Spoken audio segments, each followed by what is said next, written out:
Candidates are in their seats. So good evening. My name is Marguerite Herman, and I'm with the League of Women Voters of Cheyenne, but this debate is being sponsored by the League of Women Voters of Wyoming, and we welcome everyone here tonight. We will take a couple of words from the president of the League of Women Voters of Wyoming. Amy Williamson is here from Laramie. She can make a few well-ordered remarks. Good evening again, everyone, and thank you all very much for coming and for participating. The mission of the League is to promote an informed and active electorate.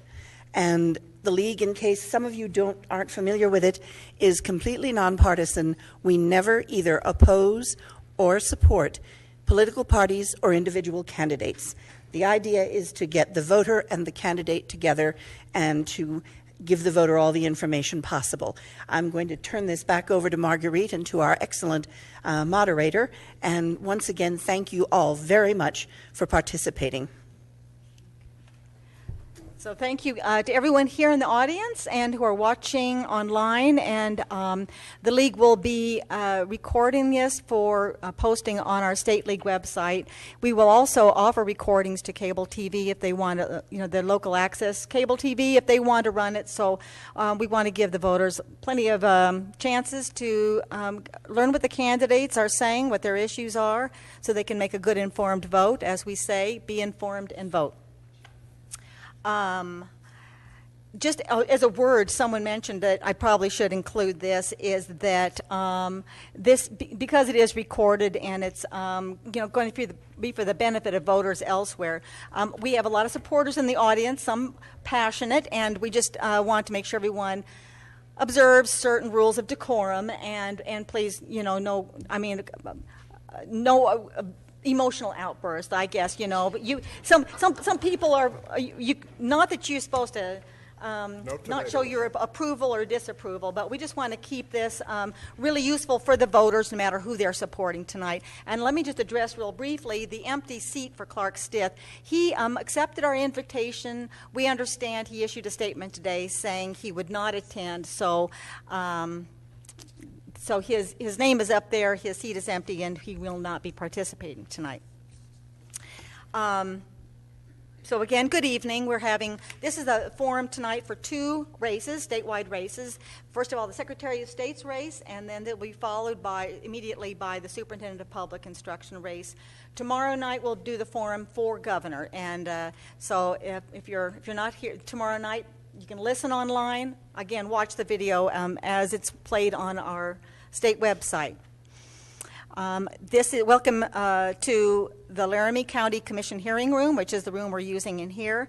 The young man back there is going to be recording, and so thank you. And also a thank you to the county for providing this facility free of charge. It's just perfect for this kind of a event, and we appreciate their making it available. Reminder that the Republican-Democratic Party primaries are August 19th. Early voting has begun, and you will select candidates who advance to the general election ballot in November 4th. You can register at the polls, remember that. This is a very important election when we will choose a U.S. Senator, Congressman, and top 5 elected officials that are named in our state constitution. You will also elect 60 Wyoming members of the House of Representatives and 30 members of the state Senate. 15 members of the state Senate. They rotate half and half. And then all the local officials you have, and then also we have a constitutional amendment on this ballot, and it is to allow the state to have out-of-state residents on the UW Board of Trustees. So remember that constitutional amendment will be on the ballot. So just a word I add about what Amy said about the League of Women Voters. We're trying to help people be informed and vote and participate in their government. And that's why we're having these forums. The Laramie League has an online voters guide. We also, I think, are going to try to put together something like that. So the League prepared several questions for the candidates tonight. I'm going to sort of talk about the format here real briefly. And they have had those questions for a week. There also are opportunities for you to ask questions. And we have a league member with 3x5 cards. There's Margaret's in the back, and we also have some on the podium. If, as the candidates are answering these questions, something occurs to you, or maybe you've come with a question in mind, please write it down on a 3x5 card, hand it to Margaret or other league members who are wearing these name tags, and we'll try to get to those before the evening is over. I think there'll be plenty of time to run through the league questions and some from the audience. If we don't get to your question tonight, we may use it in the voter's guide, so we're on sort of a time crunch, but we'll try to get to as many as we can. And then a word about the format. Candidates will have 2 minutes to open, each one, and then, which they can use to introduce themselves, their qualifications, their issues. They can use it any way they want. For each question, each candidate will have 1.5 minutes to answer, and then when everyone is answered, we'll give people a brief opportunity, a few seconds, to either expand on what they've said, to rebut what another person has said. So everyone will have a brief opportunity. They don't have to take it. That's an option. And then there will be a 2-minute closing for each candidate. And we have a timer up here, and just for your information. So when you get to 30 seconds, Pat Hayes, will have a yellow time card saying 30 seconds, orange is 15, and the shocking pink says stop. So just beware of that out of the corner of your eye. We hope it's not distracting, but we want to give you a heads up when time is running out. And now I want to introduce the moderator for tonight's forums. It's Kathy Carpin. She served 2 terms as Secretary of State in 1986 and 1990, and then she was appointed by President Clinton as Director of the Federal Office of Surface Mining, Reclamation, and Enforcement in the Department of Interior, 1997 through 2000.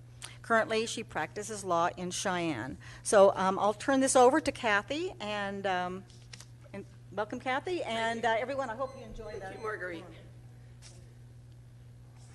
You know, this used to be a courtroom. I'm tempted to say your honors, but I won't. Again, thank you all for coming. And I don't know, this part of the format about letting them comment for 10, 20, 30 seconds on the other comments, I think this is why Marguerite's not moderating, wants me up here, so as if I can break up a fracas up here, but anyway, I will do my best to keep us in order.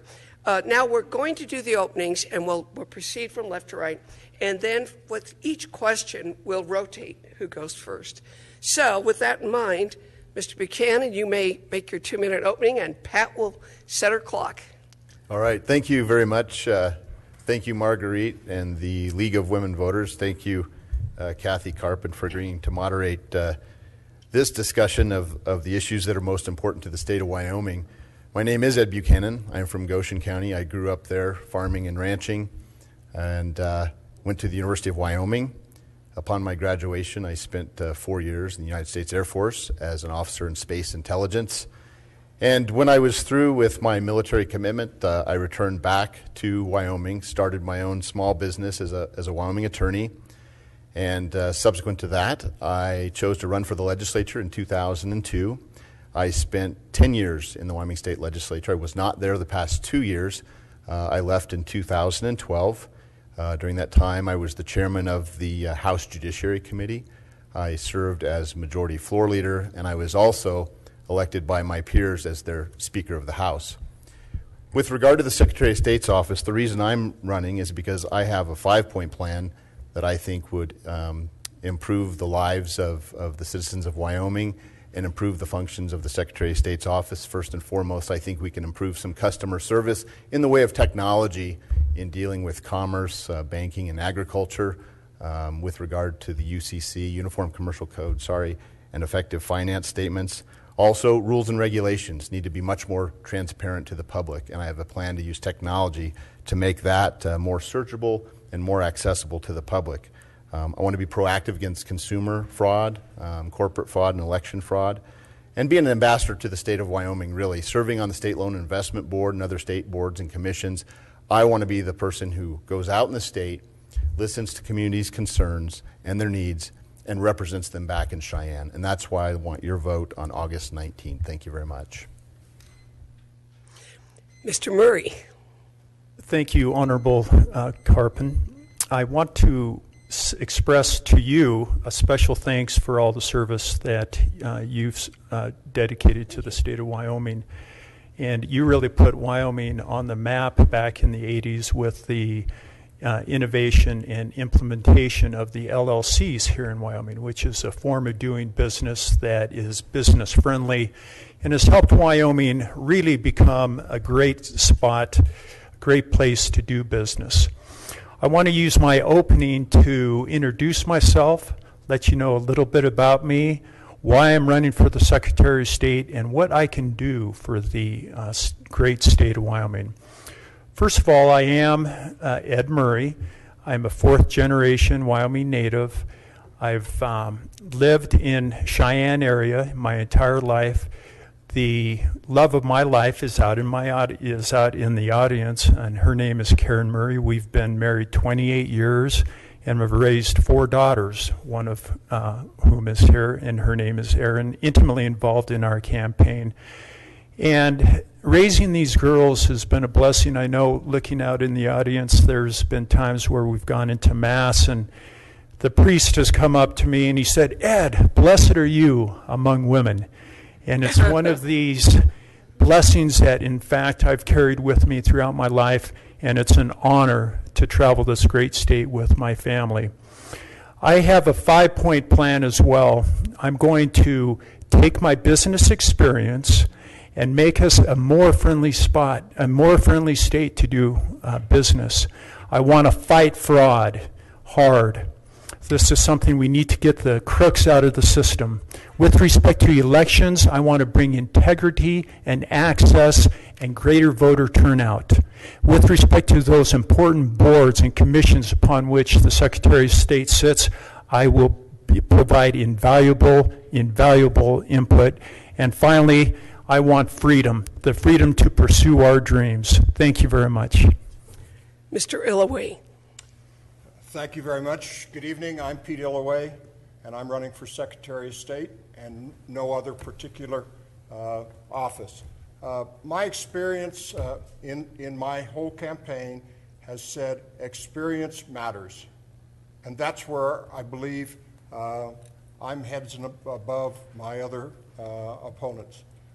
My experience is in agriculture, business. I served on bank boards and on the Economic Development Group for Cheyenne Leads. Also, I've spent 14 years in the legislature. 8 of those I was chairman of the Corporations Committee, and that's the committee that the Secretary of State reports to and works with. We've gone through a number of statutes, business, registered agents, and this is where my experience is heads and above my opponents, working outside in the community on various boards, and I now serve on the Wyoming Business Council, so I understand quite a lot about how the SLIB board works, and this is where experience matters, and I ask for the vote. Thank you all. We will start now with the first question, and I believe, Marguerite, if you're here, these questions will also appear in the voter's guide, questions and answers. Question 1, we'll start with you, Mr. Buchanan. As a statewide elected official, you will sit on the State Loan and Investment Board and the Board of Land Commissioners. How will you weigh requests for loans and grants from local governments? What positions do you bring to decisions about school trust lands? Well, thank you for the question. Obviously, that's a very important role for the Secretary of State's office.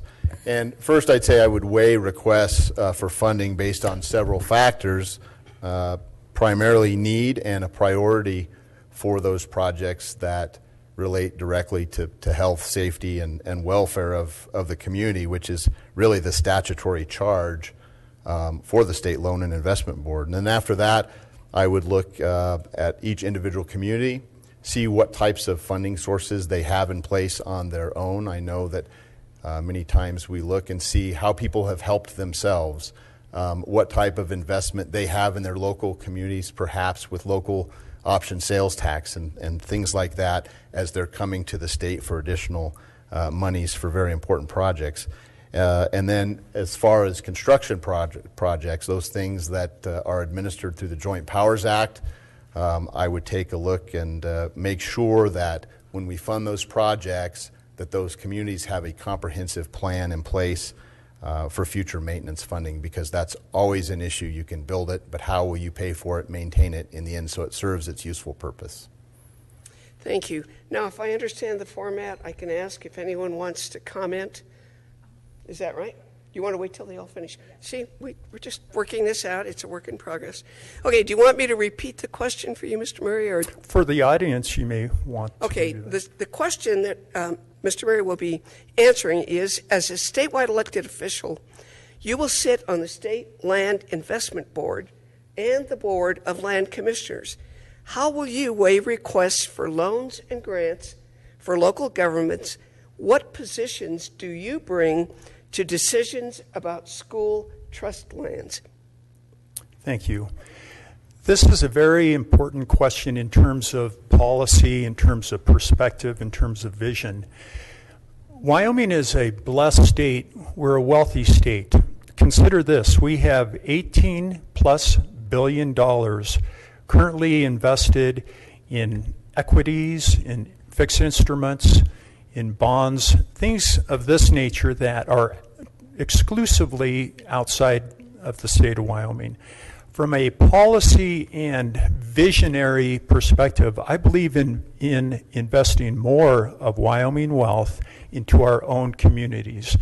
And so I'm a strong advocate for using Wyoming wealth as a catalyst for great things to come. As I've traveled around the state, some of the requirements, depending upon the jurisdiction and the community, has to do with purely infrastructure. It could be senior housing. It can be quality of life. It can be workforce development. These are all very critical components of how I would address different requests made to the SLIB board. I want all of Wyoming to prosper. Right now we have a serious problem, I think, with pitting one community against the other in the way the SLIB funds are administered. With respect to the state land trust funds, and we are entrusted, we're stewards of these properties in perpetuity for our education system, and I will be a strong advocate for multi-use, preserving those properties, and making sure that our education is continued to be funded. Thank you. Mr. Illaway, do you want me to repeat the question? I do. That's why I have one in front of me. Thank you very much. As a member of the Wyoming Business Council, I do have the experience in evaluating some of those applications by local governments for SLIB funding. Have sat on the Business Council and evaluating, taking a look at what those communities want and what they may need really works. And it's been very educational to do that for the last couple of years. I want to listen very hard for what those communities want and what they need. And needs really for me are health and safety. I've traveled around, I've taken a look at whether it's ambulances, whether it's fire trucks, and whether it's sewer, whether it's water. So I think the SLIB is integral to what is going on in the state of Wyoming. Our local governments do an incredible job of asking for and filling out grants and those various papers that need to be done for this funding. The state trust lands, and I'll go to the second part of that question, the state trust lands should be managed to optimize return for those beneficiaries, which is the school system and other beneficiaries. There's about 20 of them. Thank you.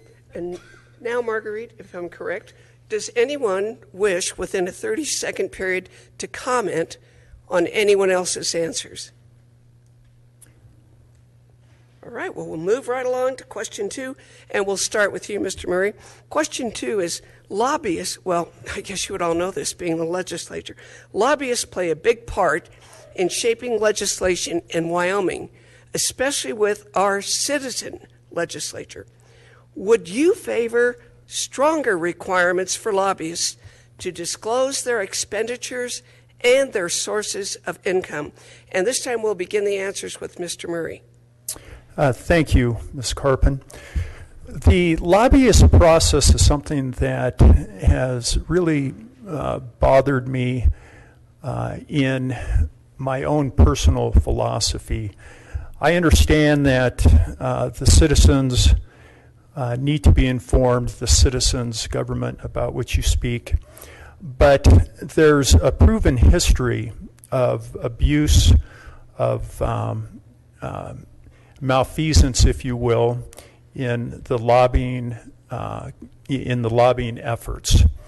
And so I would strongly advocate for stricter rules in connection with lobbying. And in these regards, I would require or advocate for a greater number of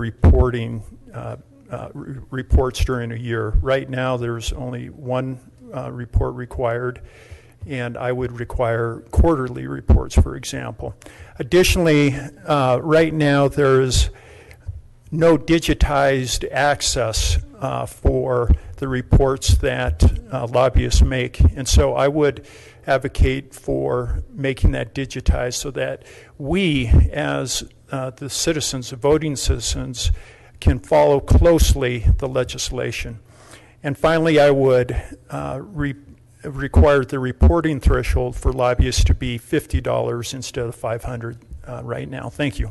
Thank you. Would you like me to repeat the question, Mr. Early? No, thank you. Very good. In the citizen legislature that we have, lobbyists are vital. And where we are, the Secretary of State rarely sets policy. It all comes from the legislature. Lobbyists play a vital function in our legislature because our legislatures are farmers and they're ranchers and they're business folks that rarely know exactly what goes on, what those bills are, and without the lobbyists explaining how it works and what goes on, we run through 400 bills. Lobbyists are a vital function. I do not think personally that we need to have any form of any more disclosure than we have now. But if the legislature thinks that's important, and they're the ones that would change the lobbying laws, if they think it's important, then I'll enforce it. Thank you. Mr. Buchanan. Thank you. I would say first, I'd preface my comments by saying, open and transparent government is best, and I think we do it very well in Wyoming. I can tell you whether it's because of our small size or the fact that we are a citizen legislature. The fact of the matter is that if a lobbyist in this state gives misinformation or tries to do something unethical to persuade a particular legislator, they lose trust immediately. Everybody knows who they are, and they will pretty much never work in the state again. So the system we have works pretty well. They're required to report. It's accessible to the public. Now, having said that, if we'd like to consider changing the $50 requirement for an individual expenditure or the $500 aggregate requirement, I would entertain that discussion because I think it's very important for those discussions and for those relationships to be very open and transparent. But right now I think it works very well, and I've never seen a real egregious example by any means of unethical behavior by a lobbyist in the state of Wyoming. And I think that's just something we need to be proud of. Thank you. Would anyone like to comment on the others' answers? Yes. In connection with the others, it's clear that I'm taking a different approach on this, and it's because I believe while in Wyoming we must look each other in the eye, and I understand the integrity and the trust that we place in each other. Otherwise, you will be run out of town. But I believe that a lot can go on under the radar. And it's important for us to have total transparency. It's important for the citizens to go themselves and talk to the legislators. You know, the other thing that has occurred in that has occurred to me is that you have lobbyists who then run immediately for public office. And is that right in the sense that they're beholden to their clients for whom they lobby, and then they go into public office? It just raises questions that give me some discomfort. Thank you. Thank you. Thank you. Any further comments? Mr. Buchanan. I would simply say that, you know, we need to take a look at it. If there are specific examples, then we should look at the reporting requirements for the individual amount of expenditures. And the fact of the matter is that the law does not allow folks to immediately turn around and run for public office. So we've discussed that for several years, and I think it's something that needs to be discussed and specific examples given, so that if there is a specific problem, we can fix it, and we should if there is a problem. Mr. Illoway. Thank you. What I'd like to say is, if there's a problem, the legislature needs to fix it, and that's where it's fixed. It's not a policy that's set by the Secretary of State. Secretary of State can go to the legislature and ask that particular committee, which would be corporations, to take a look at it. But the Secretary of State is not going to set the policy, but he's going to enforce whatever the legislature comes up with. Thank you. Now we'll start with you, Mr. Whittleway, on question 3. What measures could the Secretary of State take to expand voter registration and participation without compromising the integrity of elections, especially for absentee voters? Well, thank you very much for the question. First of all, I think if you're going to be the state elections officer, then you vote in every election, and I have been privileged to vote in every single election since I've been eligible to do so. Voting is a right, and in absentee voting, there are 40 days to vote absentee. You can vote absentee, which would be early voting. You could ask for an absentee ballot, or then you can vote at the regular primary. So I think you have adequate time. If you're going to champion it, then vote. Voting matters, and one of the things that I have found out that young people do not feel that their vote counts, which is too bad. And I think we need to go back, teach some Civics 101, whether it's in the high schools, whether it's in the community colleges, whether it's at the University of Wyoming. And I, for one, have talked to the local education folks and others and said, if I become Secretary of State, I would like to go back and, with the county clerks in each county, is to go back and talk about why one vote counts. One vote is important. I won my first primary by 23. Thank you. Mr. Buchanan? Do you want me you. to repeat the question? No, that's fine. I think it boils down to this. I think we've got a great system in Wyoming. You look at the statutes with regard to voter registration, participating in the process, and specifically with absentee voting, we've got the measures in place where you can request the ballot. I think we've got adequate safeguards where you have to swear or affirm that you are a qualified elector for the state of Wyoming before you send it back. The county clerk's office is required to keep that documentation so that we can verify the eligibility of a voter if a question comes up later on. We have processes in place to challenge votes if we think that they were not done properly. However, there's more that we could do, and I think that starts with education and some technology. With regard to the technology, we could probably do a better job or look into implementing some type of online registration process or some way to get absentee ballots online.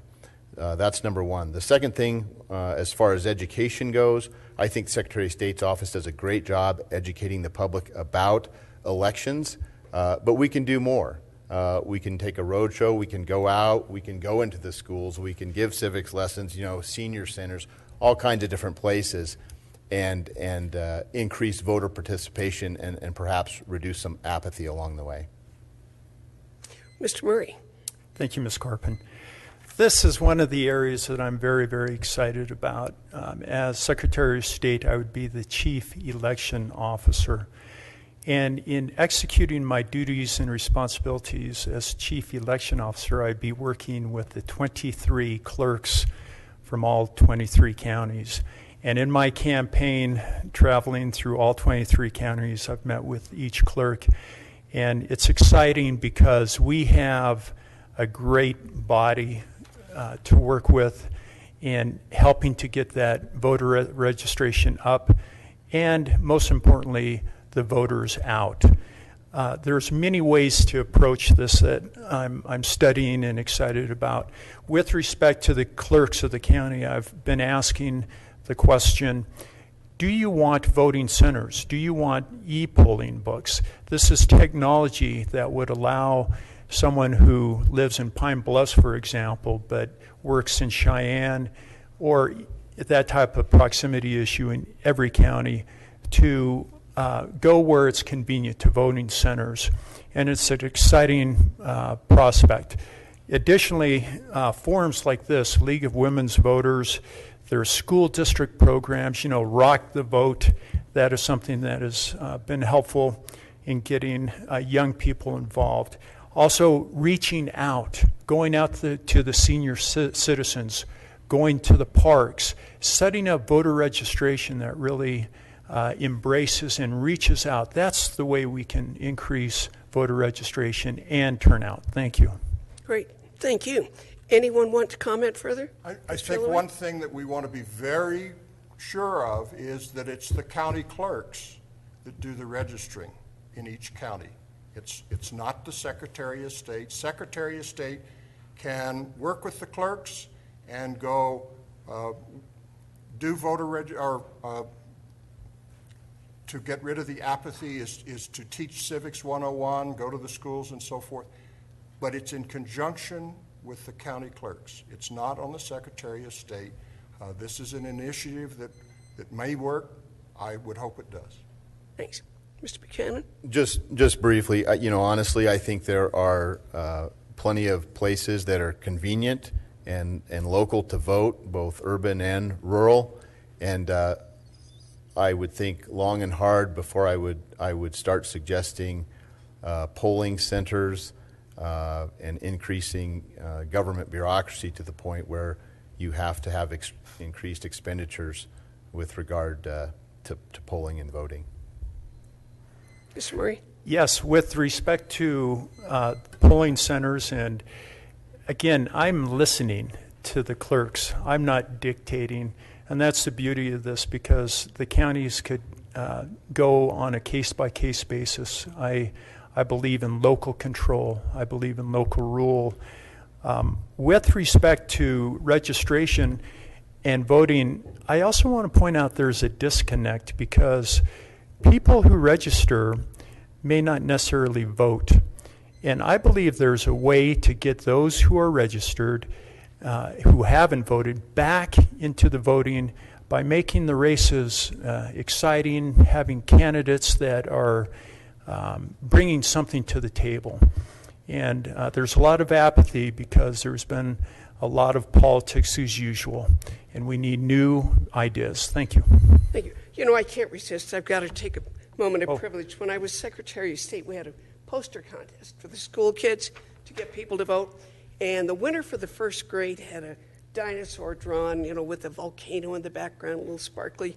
And his slogan was, "Dinosaurs didn't vote, and look what happened to them."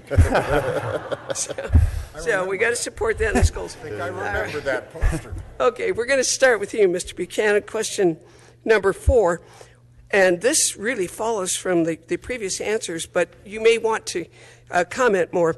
What help can the Secretary of State be to the county clerks to upgrade their websites and modernize their offices? I think it all goes back to that issue. You know, the county clerks are the ones that make elections run. They're on the ground level. They're the ones that we need to listen to and coordinate our efforts with them to make their jobs easier and make sure that they get the job done and that we have fair elections. So with that in mind, it starts with communication.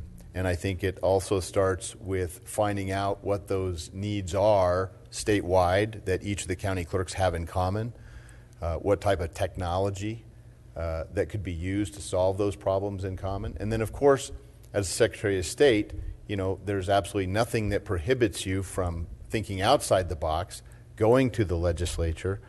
We improved the Wyoming Corporations Act several years ago, and that's the way it was done, communicating a need to the legislature and talking to them and see how best improvements could be implemented statewide based on what the county clerks told us they needed.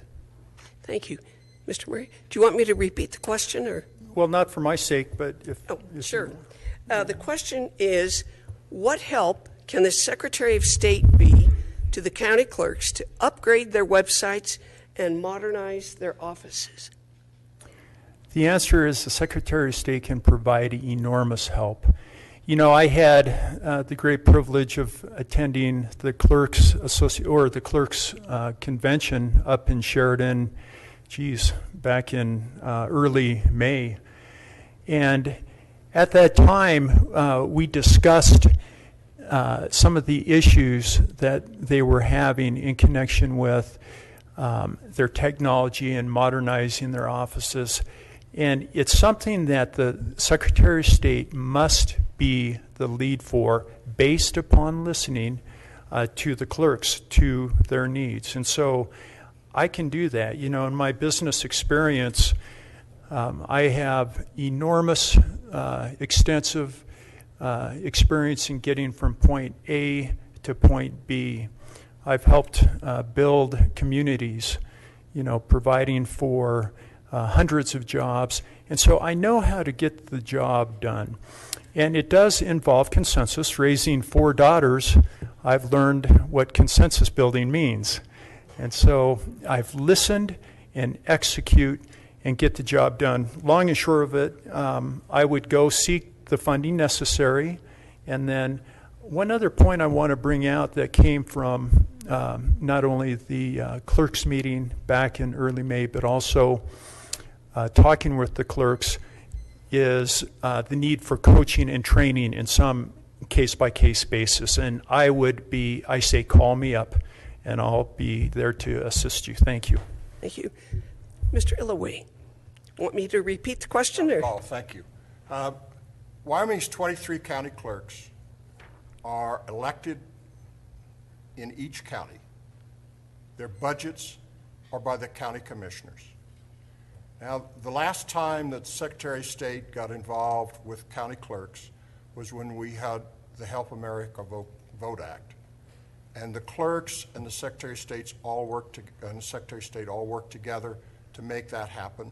And the Secretary of State did make monies available to the clerk's office for machines and so forth.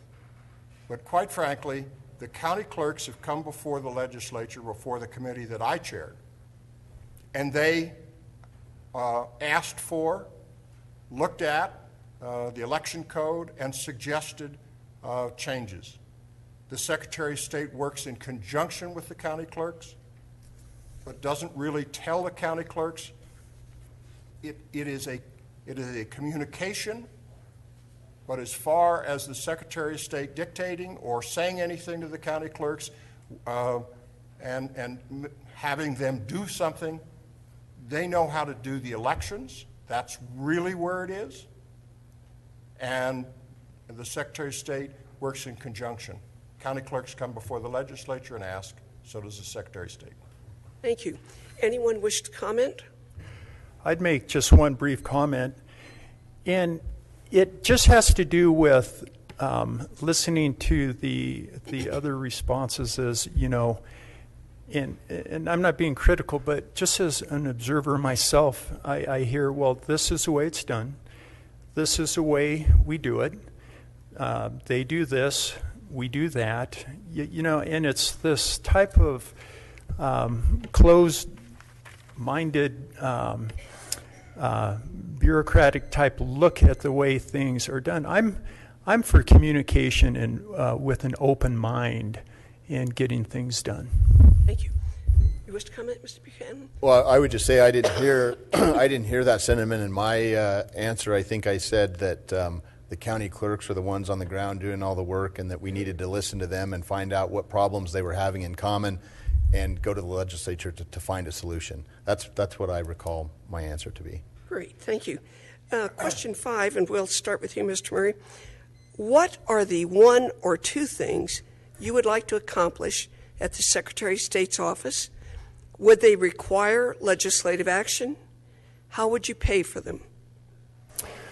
First of all, there are a number of things. If the question is 1 or 2, let me divide it into categories. With respect to 1, I do want to modernize and automize the Secretary of State's office to the extent it's feasible, looking at it on a cost benefit analysis.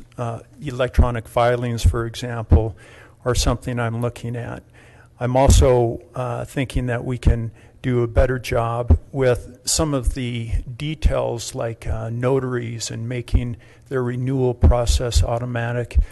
With respect to big visionary things, I would like to see Wyoming recognized in the United States, certainly, and perhaps globally, as the friendliest place on earth to do business and also to live, to work, to visit.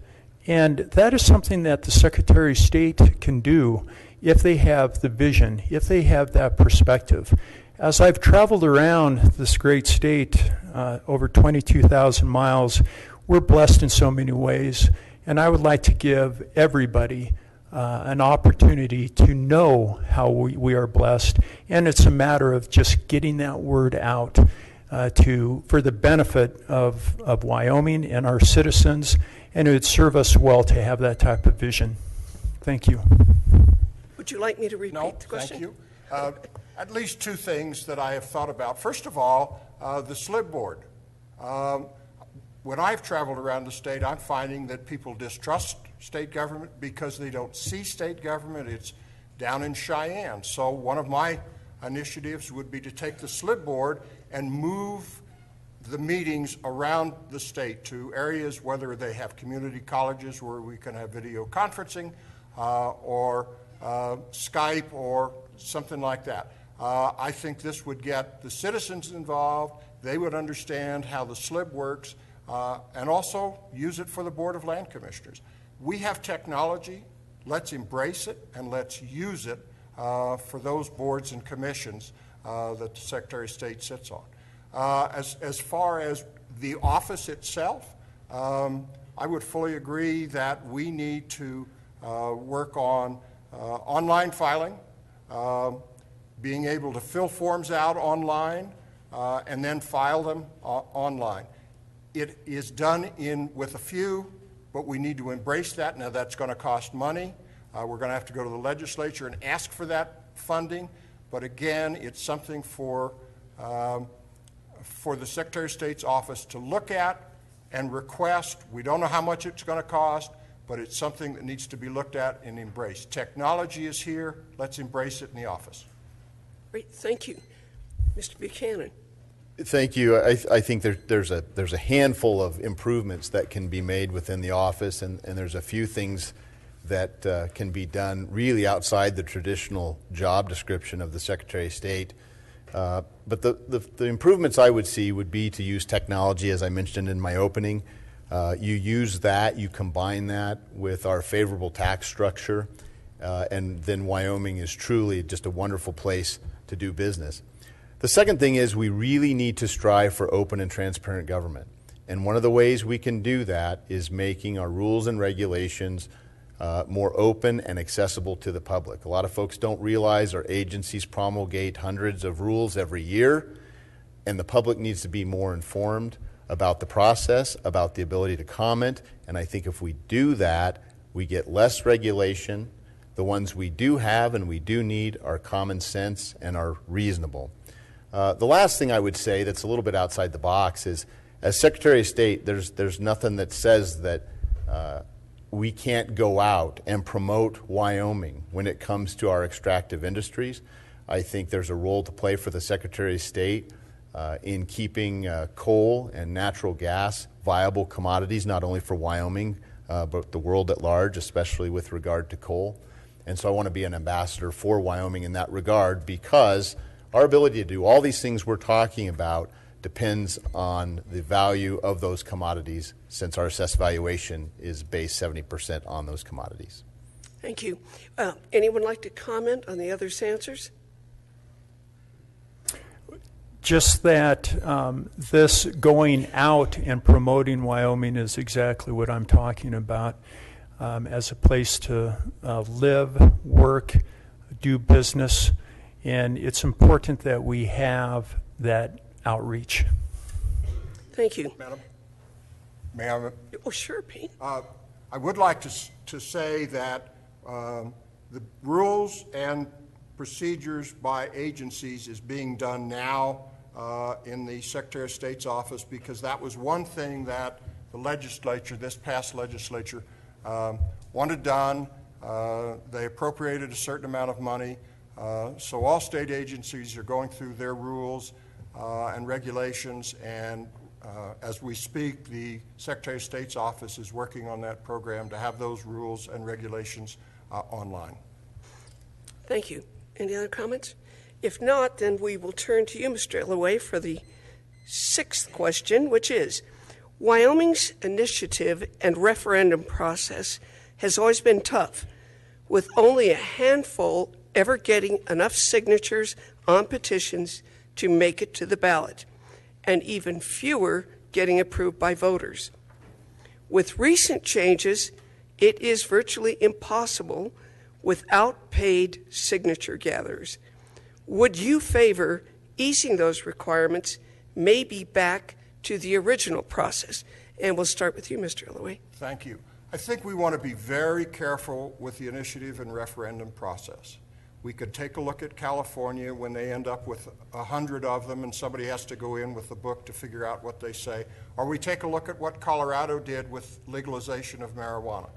I think we want to be very, very careful that we don't end up with an initiative process where it goes on the ballot and then you have somebody with a lot of money that wants to promote, whether it's marijuana or whatever, and promote it and try to get it passed. We have gone through several iterations of taking a look at the initiative and referendum process while I was in the legislature.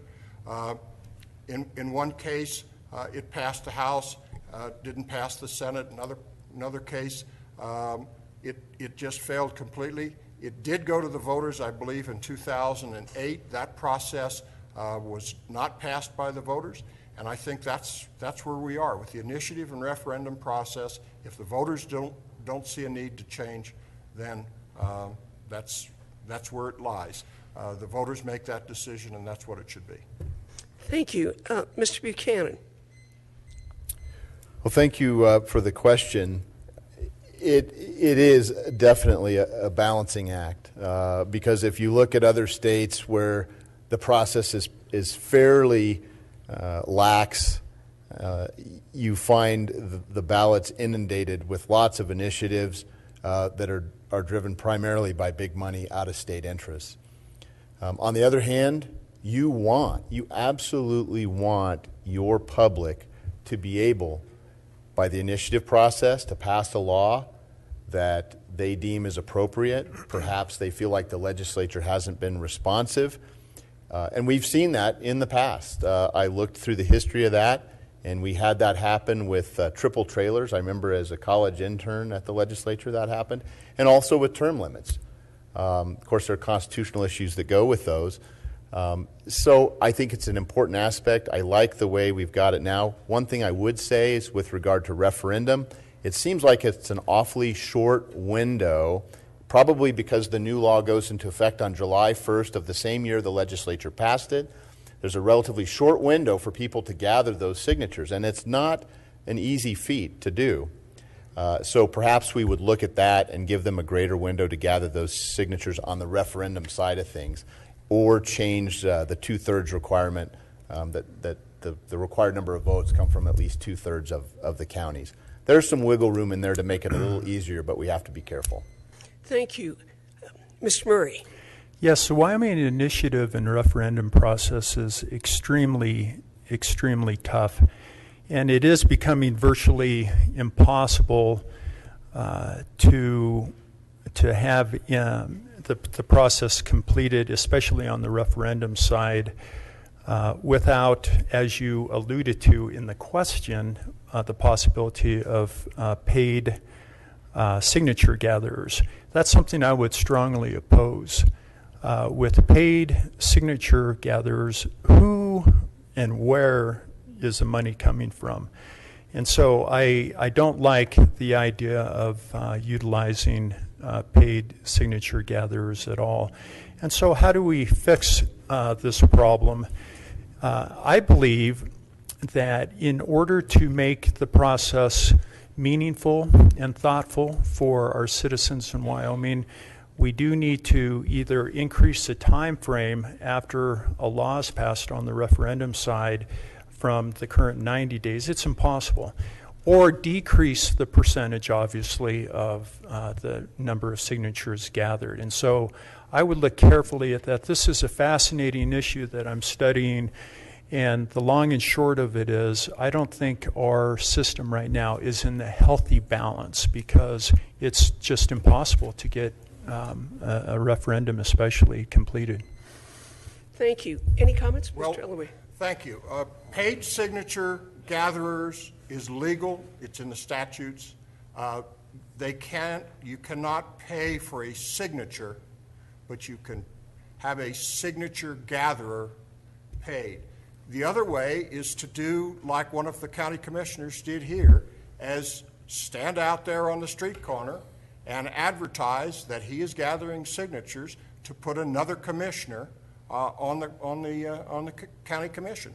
It works. He wasn't paid, but he worked his butt off to get it done and stood on the corner to do it. That's how it works. I would just point out that the example Mr. Illoway used is for a county. With respect to statewide, you need 15% of the last voter turnout. And it's not going to happen the way he suggested. And so, again, you need to either decrease the percentage or increase the time frame. Thank you. Mr. Buchanan, anything? Now, we have exhausted the questions from the league, but I think we have some questions from the audience. And Well, please, now, get out those cards, people, and right, and start writing something if down. you have a card, you have a question, please raise your hand.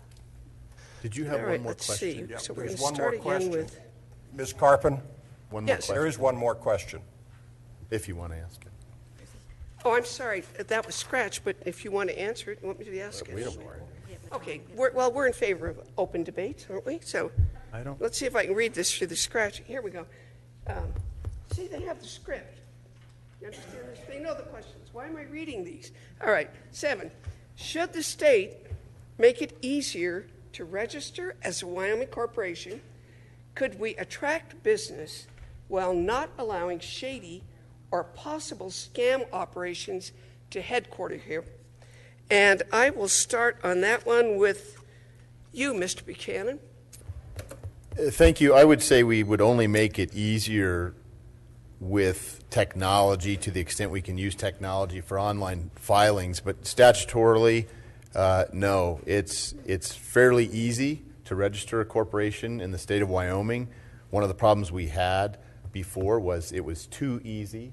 But as Mr. Illoway said when he was chairman of the corporations committee, and I was in the legislature at that time, we passed a comprehensive rewrite of the statutes to make it a little bit more rigorous with regard to registered agents.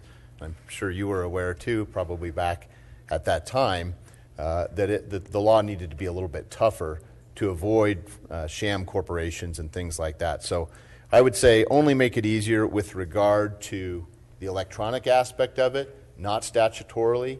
And I think that with our low tax structure and no corporate income tax in the state, and the availability of all kinds of business entities, registered limited liability partnerships, limited liability companies, and regular S-corps, Wyoming's a great place to do business and an attractive place to do business. Thank you. Mr. Murray. Yes, the question is whether or not the state can make it easier to register as a Wyoming business.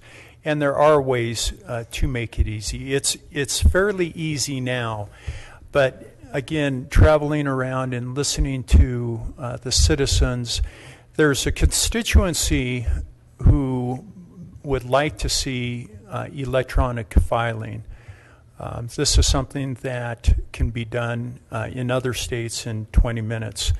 Wyoming has a good turnaround now, and for the majority, I think, of our population, it serves us well, the current system. And so the ability to go electronic would require a business analysis to find out if the cost of doing that would be truly beneficial for the state in attracting more business and making us even more business friendly. The one thing that I want to emphasize right now is I think we can do a better job fighting fraud and scams. And I think Max Maxfield, his legacy will be the start of taking some good action with the requirement of certified registered agents as a face for the entity. But I think there's technology we could implement that would track and red flag fraud much better. Thank you. Great. Thank you. Mr. Ellaway. Thank you. Under my term in the legislature and as chairman of Corporations Committee, we worked hand in hand with Secretary of State Maxfield on eliminating those scams, the registered agents that didn't have a face, the businesses that weren't really here. And that continues to this day because I think they've eliminated some 8,000 registered agents and about 1,000 or 1,800 businesses. What I would like to do as Secretary of State is to go back and make sure the law is doing what we wanted it to do. And if it needs to be tightened, then we need to go back, ask the legislature, and work with the legislature to make it a little bit tighter. Under my watch, we're not going to have scams and frauds. We're going to be very careful, and we're going to work with the legislature to make sure that those statutes are updated if they're necessary. Great. Any comments by the others? If not, we will now take one of our questions from the audience. And I will start with, let's see, Mr. Murray. Here's a question from the audience. Do you favor an open primary system in Wyoming? I don't think so. The closed primary system that we have, I think, serves us well in allowing the cream to rise to the top, so to speak. The closed system enables us, whatever party we're in, to have our slate of candidates and then to campaign hard and let the party go forward in the general election, which is open, of course, with their candidate. One thing that I am interested in and that I hear about is that there's a crossover. One of the issues with the closed is that at a primary, a candidate, scratch that, a voting citizen who's registered under a certain party may switch and vote for the other party. And so I'm looking into the numbers on that to see how detrimental or what true effect that is having on the closed primary concept. Thank you. Thank you. And maybe I should say to the audience, I think you must be pretty smart. You're at a league debate. But an open system would mean that you could go in and not be limited to voting strictly in the Democratic primary or the Republican, but to vote for either candidate. And some states have it. Wyoming does not. So, Mr. Illaway, what are your thoughts on an open primary system? No, I think our present system works just fine. I don't see any need to change it. But on the other hand, that again goes to the legislature. If they want to do something like that, that's fine, and I, as Secretary of State, would enforce it. But to go back and reiterate, I think our system works very well. We're a small populated state. I don't see any need for a change. But if there is a change, I'll enforce it. Thank you. Any comments? If not, I will turn to the next. Sorry. That's okay. Well, we're I not should have used to spoken such up. quiet expressions from our candidates. Yes, of course. I'm sorry. That's Go okay. ahead. Thanks for the question. You know, I like the system the way we have it now, and I think that's the reason you have a primary, is so that folks from different parties with their identified ideologies or thoughts and philosophies on government and all kinds of things can choose their candidate. And I also think what we might want to look at is if you were to switch and vote, perhaps there should be a time limit for you to switch back, because we see that somewhat in Wyoming, crossing over both sides, try to once in a while affect the other party's elections.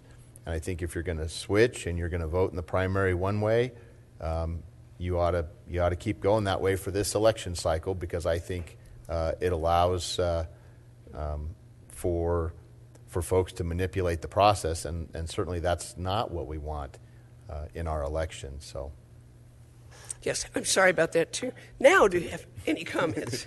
Well, thank you. I really think our process works fine. I would listen to the will of the legislature or the will of the people who would talk to the legislature to change it. But right now, process works fine. Leave it alone. Thank you.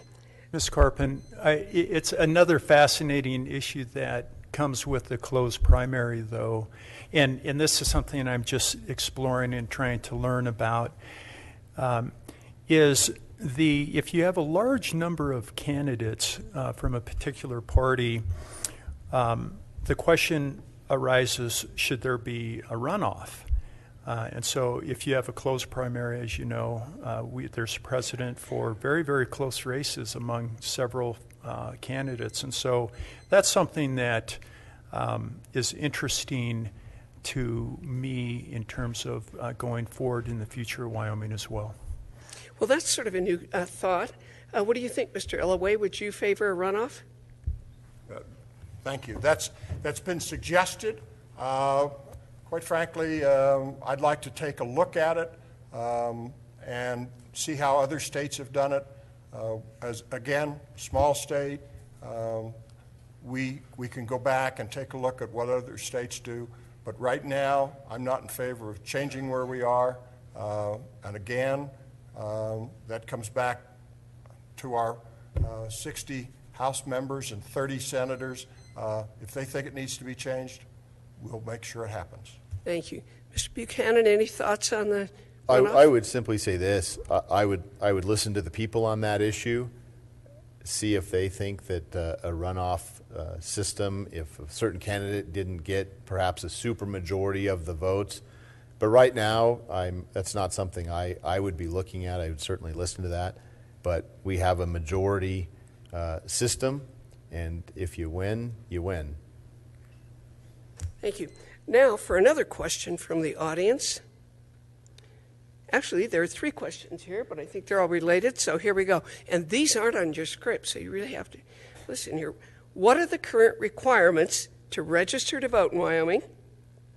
What are the Boy, this sounds like an exam in civics, doesn't it? Okay, what are the requirements for filing to run for office? And do you favor any changes in those requirements? And let's see, you're up to bat, Mr. Buchanan. Okay, well, you need to have some type of photo identification and be a resident of the state of Wyoming to be a qualified elector. With regard to, the other part of that was, depending on where you are, like legislative candidates file with the Secretary of State's office. I know we as statewide candidates filed with the Secretary of State's office as well. Other offices more local offices file with your local county clerk. And with the last part of that, are there any changes? Do you favor changes in those requirements? No, I that hasn't been something that somebody has brought up as far as a concern to me. I think it works fairly well, but certainly if somebody had an idea of why that system did not work, I would listen. Thank you. And Mr. Murray, I will repeat this one. What are the current requirements to register to vote in Wyoming? What are the requirements to file to run for office? And do you favor changing any of those requirements? With respect to registration, you are required to be a Wyoming resident. You must provide for the registration the photo ID, and I think it's important to clarify for the audience that at the time of polling, it's not necessary to have that ID unless it's a provisional registration. It's with respect to the filing for a candidate, again, you must be a Wyoming resident. Oh, I forgot to mention on the registration, there's the age requirement, obviously, and it's 18. And I want to give a shout out to my youngest daughter, who's actually turning 20 today. It's her birthday, and happy birthday to her. On the filing for candidacy, you must be absolutely a Wyoming resident. For the Secretary of State's office, although there's the age requirement of at least 18, it's compelling because in the capacity of the possibility of becoming governor, you must be at least 35. And so there is that role when the governor is out of state or incapacitated for whatever reason, that there is an age requirement. And so in a way, that is something that is interesting to me. Great. Mr. Illoway. Thank you, Ms. Carpin. In regards to my opponent's comments about being governor, the Secretary of State never becomes governor. He is acting governor. We've had a few.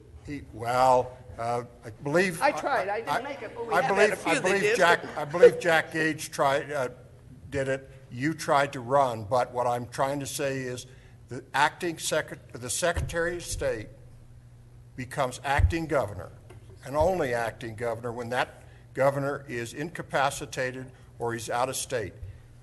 There are constitutional requirements how a new governor is picked, and that's in our state constitution.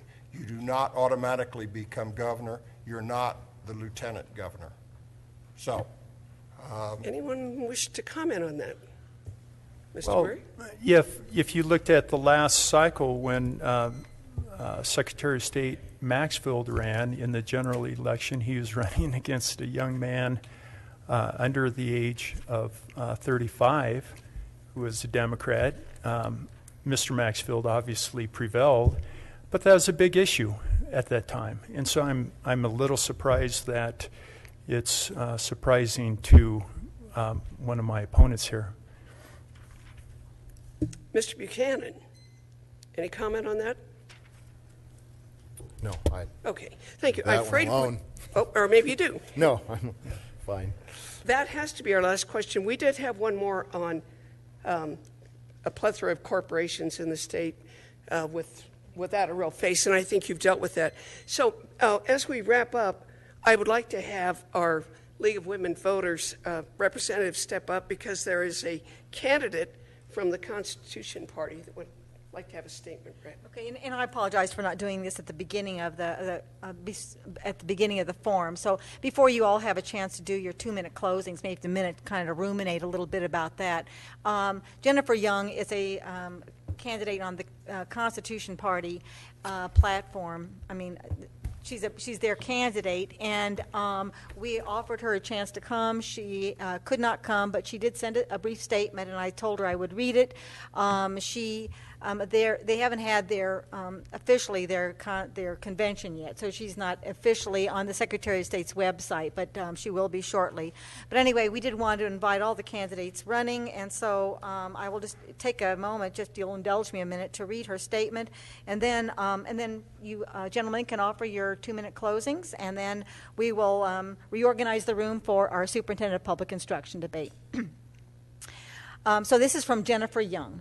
I was raised in Carbon County and have lived in Wyoming for nearly 42 of my 46 years. Have planted roots in Goshen County. My husband and I live south of Lingle. I was educated at UW and possess a Bachelor of Science in Zoology, Physiology with emphasis in bioelectrical engineering. I ultimately chose to stay at home and am a homemaker, home-based business owner, and home preschooling grandmother.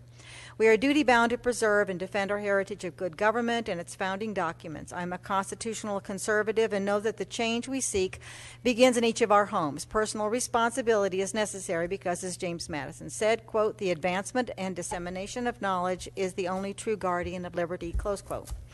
For several years, I've been a grassroots community activist, oftentimes assuming the lead role of local and state-level activities and organizations. The most recent and well-known effort was the 2013 statewide referendum petition to repeal the legislative action in the now infamous Senate File 104. I coordinated and was primary sponsor for that effort. As a result, acquiring intimate knowledge of the way the state government works and the Secretary of State's office specifically. Little known fact, I am in Laramie County District Court with a lawsuit against the current Secretary of State for allowing petition printing to consume 2 weeks of our 90-day time period representing myself. In the spirit of advancing my own knowledge, I have spent time with the Deputy Secretary of State learning more about the office, the County Clerk's office, tours of our power generation plants, coal mines, and plans for future tours of trona mines, natural gas plants, etc. In a government of, by, and for the people are necessary. I am rising up from among the governed to take some of our place back in our government. Here I am. Send me, but only for a season. I would be honored to serve Wyoming and will continue to uphold and defend the U.S. And Wyoming constitutions. As Secretary of State, I will be aware of and stand opposed to the advancement of centralized government and federal encroachment through the solicitation of federal funds. I will search agency rules for constitutional compliance and work with legislators to make certain statutes related to my office protect the people, not political opportunists and bureaucrats. Capital construction is imminent to bring the building to code, and I will help to facilitate smooth transition during that period, as well as stand against expansion of the Herschler building.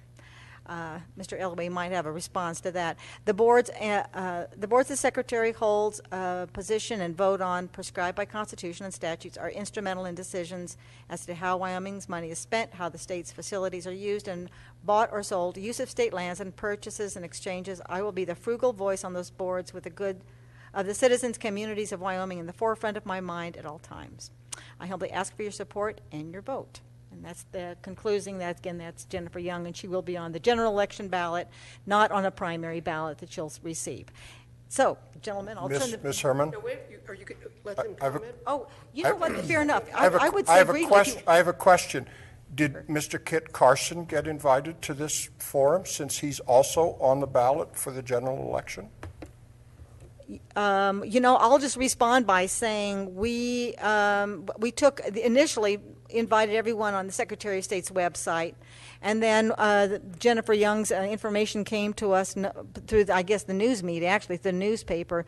I was not aware of Kit Carson's candidacy, and I apologize if we've left invitations off, but I certainly, if we have forums for the general election, we will take every name that is available, invite them, because if it's on the ballot, people should have that choice. I believe he's a libertarian, and Okay. he did indicate that he was going to run, so I was just surprised. Well, and my apologies if we fail to invite people who are candidates for office. So apologize again. We did invite everyone, just so you know. There are only Republicans running here, and actually that's a good reason for this, is to be pay attention, because this will be the election for the Republicans. And in the other, Superintendent of Public Instruction, we are inviting the Democratic candidate. And for the governors, we're inviting the Democratic candidate, even though there is no primary contest in their race. So if we have failed to invite people, we apologize. We meant to be as beneficial to the voters as possible. And if we have left gaps in that, we apologize. And if we do an online voters guide, if people who are on the ballot want to submit their statements, we will certainly print them. So thank you. Thank you, Pete. That's a first. Now we have the candidates asking the league questions. All right, that's great. Let's see, I think we left off with Mr. Buchanan. So for the closing, I'll start with you, Mr. Murray, then Mr. Illaway, and Mr. Buchanan, and Sue has got her clock out. Thank you. Thank you very much. Let me begin my closing by giving great thanks to the League of Women Voters. And it truly is a great opportunity to enable citizens to be informed and to get out and vote. And I want to thank Ms. Carpin again for your moderating of this. And it wasn't necessary to come up and break anything up, as you indicated it might be. You're all perfect gentlemen. Yeah. Ladies and gentlemen, I'm running for Secretary of State because I love this state and I care deeply about the future of this state, especially as a place where our children and our grandchildren and generations yet unborn can have the freedom to go out and pursue their dreams, just like I did. As a young man with little in my pocket and a used pickup truck, I pursued my dreams. And I couldn't connect the dots back then. I'm 56 years old now, and looking back, it's been an incredible state to pursue business and to keep our dreams alive. And this is what I want to provide for our future generations. We have a great opportunity now, this election, for a new perspective, a new vision, one from the business sector. And I think it's a vision that we must consider. And so I would ask for your vote for the Secretary of State. It would be an honor to serve the people. As I've traveled around this great state, it is the friendliest state in the nation. And people are ready for a change. They would like new blood. And I'd ask all of you listening and viewing this tonight to vote for Ed Murray for Secretary of State now or no later than August 19th. Thank you very much. Mr. Illaway. Thank you, Ms. Carpin. I want to let the voters know that I'm the most experienced of the four running. The Secretary of State's office is the nuts and bolts of state government. It's where the Great Seal is kept. It's where all the documents are stored, whether it's from the legislature or proclamations or pardons. It is a very, very important office. I'm running for Secretary of State. I am not eyeing the next election or the real estate down the hall. I'm running for Secretary of State. I want to look towards the future. We're living in the present. We've lived in the past, but I want to look to the future, and that's where I want to go. I want an opportunity to serve. I served in the legislature for 14 years, 8 years as corporations chairman. I'm ready to go into that office and begin day one. And I ask for the vote, and thank you very much. Thank you. Mr. Buchanan. Well, thank you very much, and thank the League of Women Voters, and wanted to say thank you specifically, Ms. Carpin, for your service to the state of Wyoming. I remember meeting on a 1996 bus tour on the INSI campaign, and we were on different. I thought you were going to say you were in grade school. I was really No. I was in college by then. No. But in all seriousness, Ed Buchanan, I asked for your vote on August 19th. Really, I'm the one that came out of the gates with a 5-point plan of what I really wanted to do within the Secretary of State's office. I have the plan for improving the customer service, for using technology to help business, specifically commerce, banking, and agriculture. I have the idea with regard to open transparency. The legislature has appropriated some funds to go ahead and make the rules and regulations more accessible to people. And that's crucial because unless we know more about our government and it's more transparent, we don't have as much participation, and we need as much participation to get the best possible product and to keep government small. Be proactive against fraud. I mentioned that. Consumer, corporate, maintain the integrity of our election system. And I'd also pledge to do an internal self-audit. If there are ways we can do things better, be more efficient, reduce costs, we're going to do that. And finally, with regard to being the ambassador for the state of Wyoming, I want to go out and listen to those communities. I have represented my constituents when I was in the legislature several years ago before the State Loan and Investment Board. I helped those small communities try to get their water and sewer projects funded so that we could build the infrastructure to make Wyoming a very business-friendly state. And finally, I would just say this. I have a proven record of leadership. I have a proven record of working with both Republicans and Democrats. I would say if you ask my legislative colleagues when I served from both sides, they respected my leadership, and together we got a lot done. Thank you very much. Thank you. And ladies and gentlemen, you've been perfect, ladies and gentlemen, but now I think it's appropriate to give a round of applause to the League and the candidates. Thank you.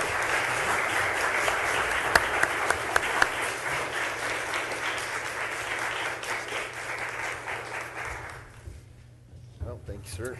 Good job. Yeah, thank you. Thank you. And thanks to the Laramie County government who is letting us use this beautiful room. It used to be a courtroom, free of charge. The county is streaming it online there, and then will give us the recording of it. We'll hope to have it on the League website shortly, within a few days. And also, as I mentioned, make it available for local access cable TV.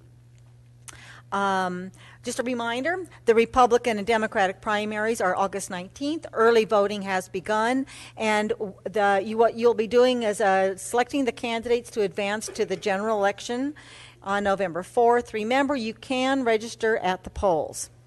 This is a very important election when we will choose U.S. Senator, Congressman, and top 5 elected officials that are named in the state constitution, Superintendent of Public Instruction being one of them.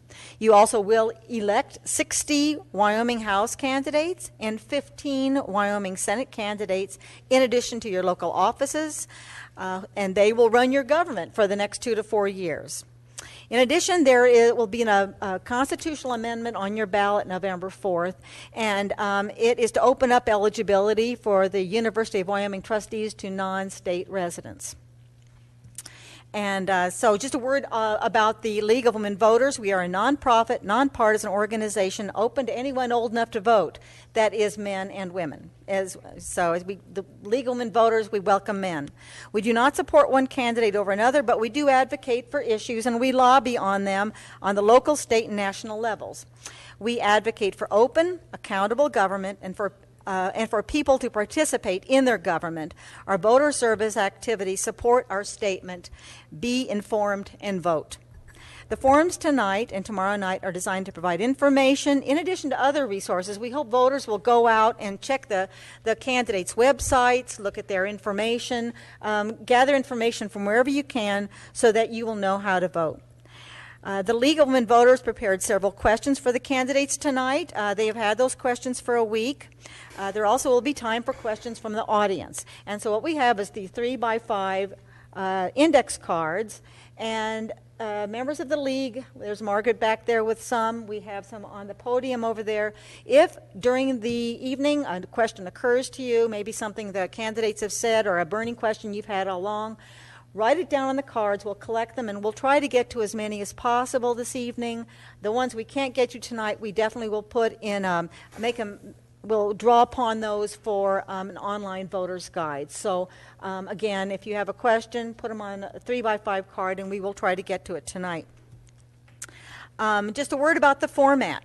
And by the way, the order of candidates was purely random, literally names pulled out of a hat in that order. So the format is there will be a 2-minute opening from each candidate. Then We will have questions, again, we've several by the league, and then whatever we get from the audience, for a minute and a half to respond. Then we will open it up. If a candidate wants to expand on his or her answers or respond to another, we'll give them a few seconds to do that for each question. And the order of beginning will rotate among the candidates. So everybody will be first at some point, several times during the evening. The timing will be we have Pat here to timing. She has the cards, and so for the benefit of the candidates, the yellow is the 30-second card countdown, 15-second for the orange, and the shocking pink is stop. So if you can just out of your peripheral vision, keep track of those as time gets short, and then the timer will also beep as a little reminder. And then finally, when we're done, the candidates will have 2 minutes to sum up. You can use these statements, opening, closing, any way you want, to introduce yourself, to address an issue that we haven't raised. Use it any way you want, and that should consume our 90 minutes fairly well. The evening will go quickly. And now I'm going to introduce our moderator for tonight is Kathy Carpin. She served 2 terms as Secretary of State for Wyoming in 1986 and 1990 to 1994. She was appointed by President Clinton as Director of the Federal Office of Surface Mining, Reclamation, and Enforcement in the Department of the Interior, 1997 through 2000. Currently, she practices law in Cheyenne, and this is her second forum tonight, so she's in a groove. She'll be going. There we go. And I know that all of you here, most of you here probably support one or more of these candidates. So we're going to ask if you can sort of keep the comments to yourself for this evening. And but certainly we know that you're here in support of your candidates. And again, if you have a question, we have Margaret. The card, well, she's back there. She's back there in the corner, busily on her phone. But anyway, she's going to, if you have a card, write your question, and we will bring it up here and give it to Kathy as we're wrapping up the league questions. So I will turn the podium over to Kathy Carpin. Thank you, Marguerite, and good evening, candidates. We will start out now with the opening statements, and we'll begin left to right, and then we'll ask the questions and rotate over as Marguerite indicated. So, Ms. Lane, we'll begin with you with your 2-minute opening. Thank you very much, and thank you, League of Women Voters, and all of you who came out tonight. I am Cheryl Lane. I'm running for State Superintendent of Public Instruction. I grew up in Park County on a homestead some years ago, and my dad was an ag teacher. Graduated from Powell High School and then went on with my high school sweetheart to UW, where we have, our whole family may have up to, 10 or 12 degrees from UW. I began to teach in 1968, and I taught at a little school called Morton School. It now is consolidated, and taught English there, moved on and taught at Riverton High School, where my husband was a pioneer at CWC at the college there, and then followed him to the Wyoming Department of Ed in the mid-1970s and began teaching in Cheyenne. I am a person with 40-plus years of experience in the classroom, at administrative level leadership here in Cheyenne, and in coaching schools all around the state. There are about 350 schools. I've been in about 220 of them. And where I go, the scores tend to go up. Star Valley High School still has the highest reading scores. ARP, Meadowlark, a variety of schools became national winning schools. At that point in time, I began working at Cary Junior High, a school that needed improvement. That school grew 30 points in special education. I came then to the Department of Ed. I come to the decision to run for the state superintendent because my background has groomed me for it. I didn't groom myself. And I'm really concerned that we focus again on parents, teachers, and students. This means a cutback in federalizing, a cutback in the centralizing here in Cheyenne, and a focus on where it really happens, and that is right in the schools and right in the classrooms. Thank you. And I forgot to request, but you did it fine.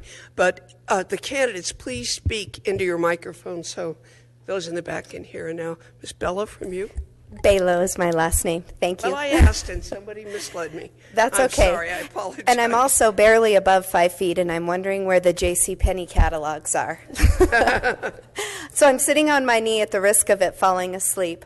My name is Jillian Balo. I'm a Republican candidate for Superintendent of Public Instruction. I thank the League of Women Voters, and thank you, Kathy, for inviting us here tonight for this important opportunity. I want to start with just a little bit about myself. Most folks in Wyoming know me by my maiden name, which is McGarvin. My dad's out in the audience tonight. And I was a teacher for 10 years in Wyoming. I taught in Hewlett and in Gillette. That's after growing up in Wyoming schools. I'm a fifth-generation Wyomingite. My folks are both from the Bighorn Basin. As a teacher, I was a leader in the classroom, in the school, and in our community, and I'm very proud of the work that I did. After I finished my master's degree, instead of moving into an administrative role within the school, I went to state government, where I began working at the Department of Education, worked side by side with school districts doing the very same thing that I'm advocating for in my campaign now, and that is providing opportunities for school districts to build their capacity to be successful.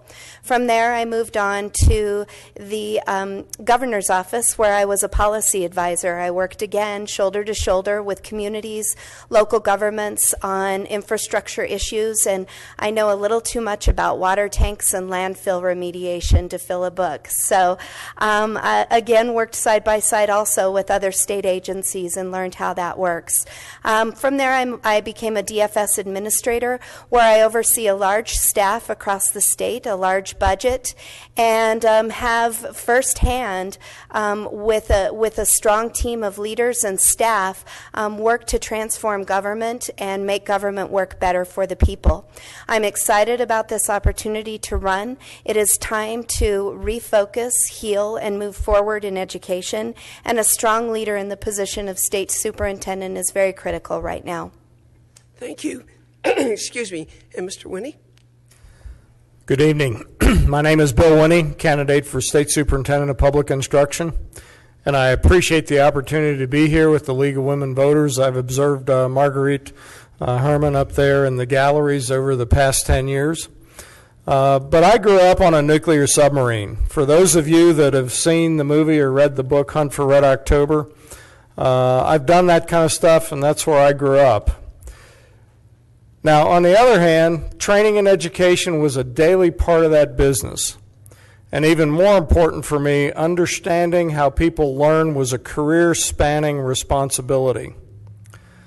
Well, you know, about 12 weeks ago, I was sitting down with my wife over breakfast, and I saw her teach wherever we landed as the Navy moved us around for 30 years, and I saw the good and the bad of school administrations through her eyes. And I got to kind of talking about things, and I said, you know, I've run big organizations. I've run big budgets, bigger than the Wyoming state budget. I've been inside bureaucracies. I know how bureaucracies capture their bosses. And I said, you know, I could do something about this education thing here in Wyoming. Well, as you might imagine, she looked at me over her cup of hot tea and said, okay, get up off your rear end and go do it. So that's why I'm here. And I appreciate the opportunity to talk with you all, and thank you very much.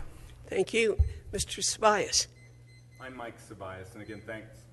I'm Mike Sabias. Again, thanks for the opportunity to be here. Let me just tell you a little bit about myself. I've spent 30 years of a career with Quest Communication, and in that job, it's a very complex business. The last 14 of it was here in Wyoming as the state president. We had many difficult issues that we had to work through, but one of them was providing broadband services to all of the schools in the state. And it didn't come without controversy, but it worked through in a process that really got me involved with this. It was then Governor Geringer who asked me to get involved from a business perspective to represent that interest in education. He just said business wasn't doing enough. So over those years since then, served with every superintendent, requests they've made, with every governor, and a multitude of task forces, from standard setting to the Hathaway Scholarship to just general policy. With all of that, though, the interest that I want to talk to you about is just where I started. My family, my grandfather, my mother, my sister, all were educators. My dad was on the school board, actually, in our little community, so those were really interesting conversations, particularly around salary times at the dinner table. But what we did find out there was how important it was. And the story I'd like to tell you is that my dad learned English as a second language. So before we had English language learners, that's what he was. And what I discovered is he was not accepted into kindergarten because of an accent. But on the other hand, it was education that helped him become what he was. And at the end of his life, he was lauded by our communities. I see the strengths of education and what we can do, and also know how important it is for all of us to be involved. And that's why I am interested in this office. Thank you very much. And now we will start with the first question. We will start with you, Ms. Lane. The Superintendent of Public Instruction is part politician, part educational leader, part administrator for the Department of Education. How important is the administrator's role, fiscal and personnel management skills? Thank you. I see the role of a superintendent of public instruction is really sort of tied together, braided together, the politician, the administrator, and the leader. And through the political process, the people then have their voice and vote. And the people elect the superintendent based upon their notion of integrity and the vision offered by that candidate. And my vision is to have the best schools in Wyoming, the best public schools in the United States. So I believe that what we can do with that is to reassert local control. So superintendent appoints a deputy and other leaders to oversee the day-to-day operations. Together we align the work of the agency around the vision that I expressed as a political entity out there. And so I believe that the current challenge here is that we have many bosses with different agendas. The State Board of Education appointed by the governor, the U.S. Department of Education with its federal agenda, and the state bureaucracy. And I understand this, having served the last 3.5 years, almost 4 now, in the Office of the Superintendent of Public Instruction in the Wyoming Department of Education. And I understand these conflicts, and I believe that we need to clarify the roles of authority. So the administrator then has middle managers, many of whom are very competent at the department. They manage the budgets and they supervise. And then the deputy, the leaders, and the superintendent align the vision. That's my forte as an educational leader. Already I've been contacted by legislators who want to work together because they seek understanding. They're uncomfortable with micromanaging, and they want the big picture. They want to fulfill their role to fund education, and they want what I want, which is to have fabulous Wyoming schools. Thank you. And now Ms. Balo. Thank you. If by politician you mean campaigning and getting elected, that ends day one in office, and it becomes more all about fulfilling public will. As an educational leader, you facilitate a vision. The importance of the state superintendent as an administrator cannot be underestimated. It is so important. As a DFS administrator, I have the success and the experience of administering multiple state and federal programs, a large statewide staff, and a large and dynamic budget. I know that being a leader or a teacher leader cannot be equated to being a successful administrator. Here are a few successes that set me apart as an administrator of a large agency. I create and I uphold a climate where employees are valued, where they're respected, and where they're empowered. I understand federal and state employee laws. I lead and manage with ethics, and I take the law seriously and I abide by it. I value the competitive bidding process for contracts. I know how to facilitate interagency work and intra-agency work. I have credibility with my staff and with the state, and I have recruited and retained top leaders and staff in the state. This will be imperative as we begin to heal a broken system. Thank you. Thank you. Mr. Winning. Superintendent of Public Instruction is the chief advocate for education in the state. Politician, leader, administrator, take your pick. They all kind of roll together. Politician means you have to know how to work with the legislature and talk with those guys and get them on board with things you want to do. It's not enough to just keep the wheels turning and the paperwork moving as an administrator. It's important that you manage the money. You know, I see in my time observing in the galleries of the legislature, I've seen my share of studies that got reported out. And there's something I learned in my time on active duty in the Washington, D.C. arena, which is you can always get a PhD to do something that you want to do, and they'll give you the answer you want. And they'll also charge you a pretty penny to do that. You got to manage the money. You got to make sure it's handled correctly. But that's not enough. You have to lead. You have to get out and talk to your people. You never know where the good ideas are going to come from. You have to get out and talk to the people of the state. Thus far in my campaign, I started in early June. I've probably hit about 10 or 12,000 doors, which means I've talked to maybe 3,500 to 4,000 people. There's some unhappy parents out there. They want something done. The superintendent has to take action on that too. Thank you. Mr. Sabias. Yes, in every respect, this is an administrative role.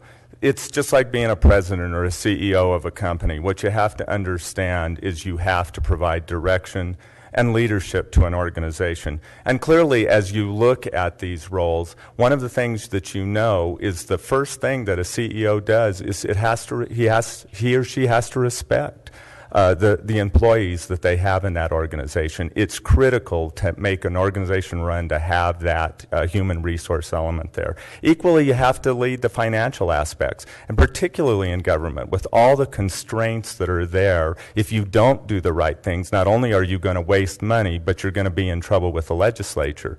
And it's indicative of what's happened over the last few years. Clearly, the leadership skills that were needed in the department are not there, and that's why we've had these ongoing problems, both with the legislature and then ultimately with citizens. There's great disagreement, and it needs to be solved. So what you're doing is you're making sure in this job that you're retaining and hiring the best and the brightest, that you're using the funds as you need to use them. And these are functions that I've done for a 30-year career and feel just ultimately qualified to be able to do this because it's a very similar organization, right, managing complex subject matter experts to provide service to districts. Would anyone like to comment on another's statements? I would. Ms. Lane? Thank you. I'd like to express this notion. We hear several of my opponents talking about a broken system, issues related to the last several years of how the Department of Ed went. And I would like to offer to you that SF 104 created a great deal of unease, even chaos. And SF 104 meant you had first an elected superintendent, then an appointed interim, and then an appointed for a few months of a director. I'm afraid we're going to have to and that's chaotic. And we'll let you Thank pick you. that up in the closing. I'm sorry, but that's great. Thank you. The time, it's only fair. Okay, number 2, we're going to start with you, Ms. Bailon. The question is, what is the primary role of the Department of Education in the state's obligation to provide a uniform and complete education to Wyoming students? Thank you. Excuse me. The law prescribes specifically that the most important decisions in education and about education rest with local school districts and local school boards. As state superintendent, I'll make sure that local school boards and local school districts understand their flexibility and their responsibility to make these decisions. The state must never prescribe nor interfere with local education. That includes prescribing curriculum, teaching materials, supplying leadership, outside of the leadership that the state is supposed to supply, and certainly not supplying teachers to local school districts, nor prescribing how grants might need to be written in order to achieve certain aspects or certain successes. The role of the state is simply this: to effectively manage the acquisition and the disbursement of state and federal resources, to provide technical assistance to school districts and many, many important education stakeholders in the state in all areas, to help school districts understand complex state and federal laws, to honor and respect local control, and to effectively communicate and work with diverse partners in our state and in our nation about important educational issues. Thank you. Mr. Winnie?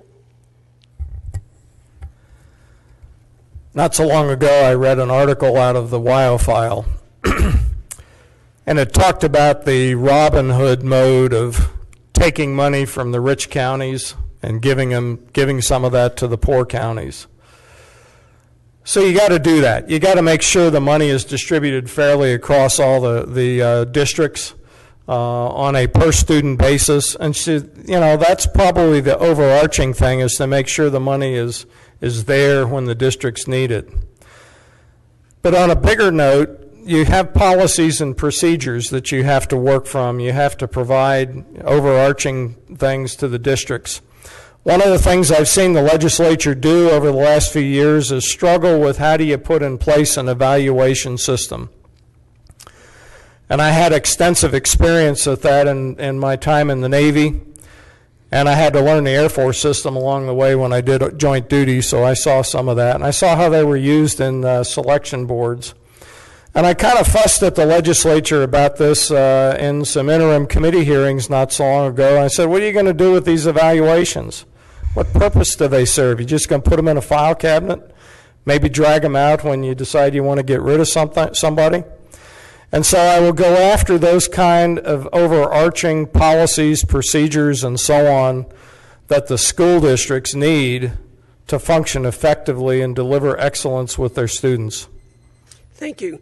Mr. Ceballos.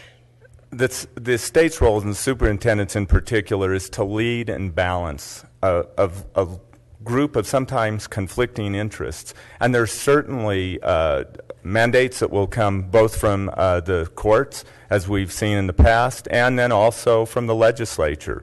But that has to be balanced with also the understanding that local districts are the ones that teach. They're the ones that engage our students. They're the ones that have to drive it forward.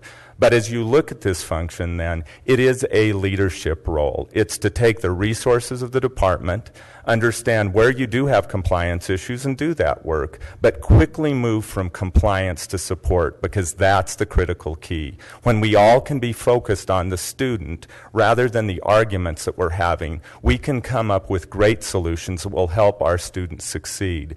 In my estimation, as we look through this, ultimately, if we don't understand that we have to listen, learn, and then work to lead, we'll start at the wrong place. And clearly, again, over the last few years, we've seen that it's been more about disagreement than about student success. Would anyone like to comment on anyone else's? Oh, I forgot you. This is twice I've done this. They're going to bounce me here. I'm sorry, Ms. Lane. And the question? The question I will read again is, what is the primary role of the Department of Education in the state's obligation to provide a uniform and complete education to Wyoming students? First and foremost, I think the primary role of the Wyoming Department of Education and all agencies in the government is to serve the people. And the government is by the consent of the people. And we follow the law, for we're governed by the rule of law, not the rule of man. The Constitution calls that that the legislature provide a complete and uniform system, and that means that one of the main functions of the WDE is to flow through about $1.63 billion, a great majority of that amount of money, right out to the schools. And there's been a trend then to become money movers, away from the historical work of the agency to support the supervision of schools. And I think that's unfortunate. Schools suffer without the vision that dollars alone can't supply. I'm poised to fulfill the role of supervisor of Wyoming education, guiding the state toward excellence. I think there are a couple of areas that have been overlooked as we thought about accountability today in the WDE. Teacher certification, which ties to the pre-service and school accreditation. One's its own agency now, and the other is contracted out by the department to a nonprofit business. Not so long ago, those two functions belonged in the agency, and I think they're vital to accountability. So besides funding, I really believe that we need to align our vision and goals to the will of the people, represented by the elected official, the State Superintendent of Public Instruction. Thank you, and I apologize again. Anyone have a comment now? No. If not, we'll go to the third question, and we'll begin with you, Mr. Winnie. Do you support the legislature's effort to create a system of accountability for districts, schools, and administrators? Well, yes, I do support that. However, I don't think the legislature has gotten it right. Not so long ago, we had a meeting here in Cheyenne for the State Superintendents and School Boards Association.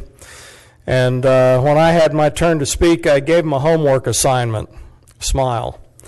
As I said, I've been around the state talking to people, knocking on doors. I've probably talked to about 250, maybe 300 teachers. And when the Common Core thing comes up, invariably, with precisely one exception, one teacher out of that number said they don't like Common Core because it tells them how to run their classroom. And the night before, when we had a social dinner with those superintendents, I chatted with them, and they had no idea that's what their teachers are thinking.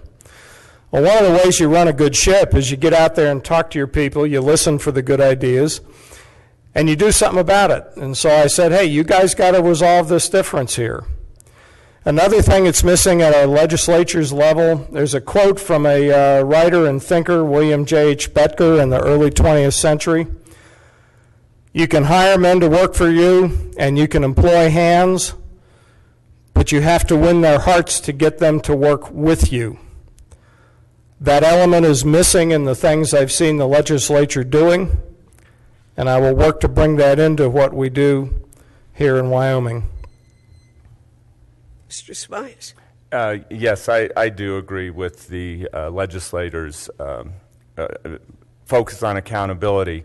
Again, we all have accountability. The courts hold the legislature responsible. Certainly, teachers hold, parents hold teachers, and taxpayers hold elected officials. So really, the work here is finding the balance between all of these groups. And a great example is what's happened recently with testing. Clearly, there's some demands that have been placed on school districts around testing, the types, numbers, and it's come both from a federal and state level. But when you talk, it's clear that teachers, students, parents, legislators all said there's too much. And it's a great example of where leadership should be able to come in and make the difference. This is a problem we should have been able to solve several years ago, not have to look at today. And that's the type of leadership, if you provide, that I think you can balance that accountability so that we can all move forward in an appropriate way.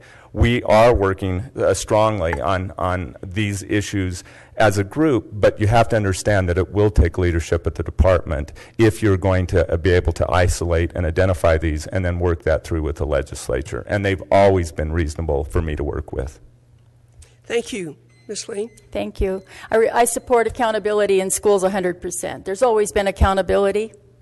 My great-grandmother taught one-room school and delivered the 8th grade county test to her students. The ultimate accountability is local. It's in the classroom, it's the teacher, the student, and the parents, and that local board and your local leadership. So I believe every educator really believes in and supports accountability if it's fair and clear. And I acknowledge the work of the legislature to do the Wyoming Accountability and Education Act, WAEA for short, but there are problems.